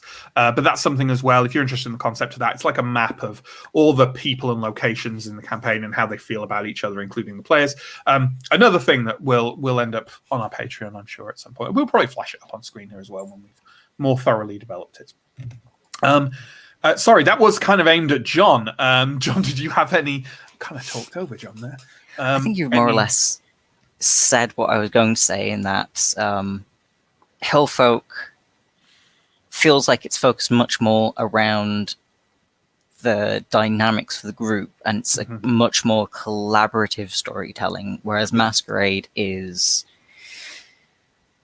not that there's one person. I mean, there's literally a storyteller. Like, there's one person who is the main leader, and then everyone else who bounces off them. And I would say they have very different types of stories that they want to tell, whereas Hillfolk is much more interpersonal, and Masquerade is, as you say, more traditional roleplay. But having said that, I now really, really want to play a Vampire the Masquerade themed drama system game. Yeah, which of course you can absolutely do. Hillfolk, by the way, if anyone doesn't know it and they're interested in sort of more, I guess, more improv leaning modern storytelling / role-playing games, absolutely check it out. It's fantastic. It's setting agnostic, all of it. Kind of has a default setting, but it has a load of others in the book as well. It's very, very good. By Robin D. Laws, right? Who did 1,000 other things, including... Doesn't do Fiasco. That's Jason Morningstar. No, is it Bully Pulpit? Yeah, it is. No, that's Fiasco. No, okay. But Robin D. Laws did Gumshoe, I want to say. Maybe. And he did Yellow King, which came out recently. I think I'm right in all that. Hey, I could be wrong. There's also 1,000-Year-Old Vampire, which I keep being recommended as a great solo. I picked that up. I really should do it. I picked that up on Itch.io recently as part of a bundle they were doing. Was it it might have been the bundle for racial justice they did, or it could have been something else I got quite recently. But yeah, that looks great. That looks fantastic. Pelgrane Press. That is definitely who does Robin D. Laws stuff. Yes, and you'll never guess who was involved in Vampire Dark Ages. Was Robin D. Laws involved in Vampire Dark? Yeah. Wow, I really did not know that. Okay, that's cool. I just Wikipedia. That's literally my favorite storyteller system of all time. Okay, which we've never played. I've played it. I think it says here it says it's something he was involved in a supplement for it, but maybe not the whole thing. But definitely. I mean, the old White Wolf crew. A hell of a lot of people who are big figures in role playing now came from the old White Wolf system, because it's really hard to put over, because. Honestly, Vampire in the World of Darkness for a while has almost been a kind of meme joke among the role-playing community. And it's very difficult to actually bring over that if you grew up and were playing it in the 90s. It was an absolute game changer, and it was kind of it was the hobby in the same way that D&D was the hobby before it, and kind of is the hobby now again. Anyway, any more questions or comments, Steve? Feel free to hop on and tell us if no. But otherwise, we'll wrap it up there. Guessing that's a no. No more. There we go. Okay. Thank you to everyone. Huge thanks to Steve, our stream manager, who's done a wonderful job on his first ever session. Thank you, Steve. Thank you to my excellent players, John, Pierre, Justin, Neill. Thank you to you for watching, whether you've watched it on Twitch or on YouTube. All the links below, etc., etc. Thanks, everyone. We'll see you again next Monday for more Vampire the Masquerade 5th edition at 8 o'clock BST. And we'll also be on Wednesdays, Simba Room, again, 8 o'clock BST. Thanks, everyone. Bye-bye. Bye. Bye.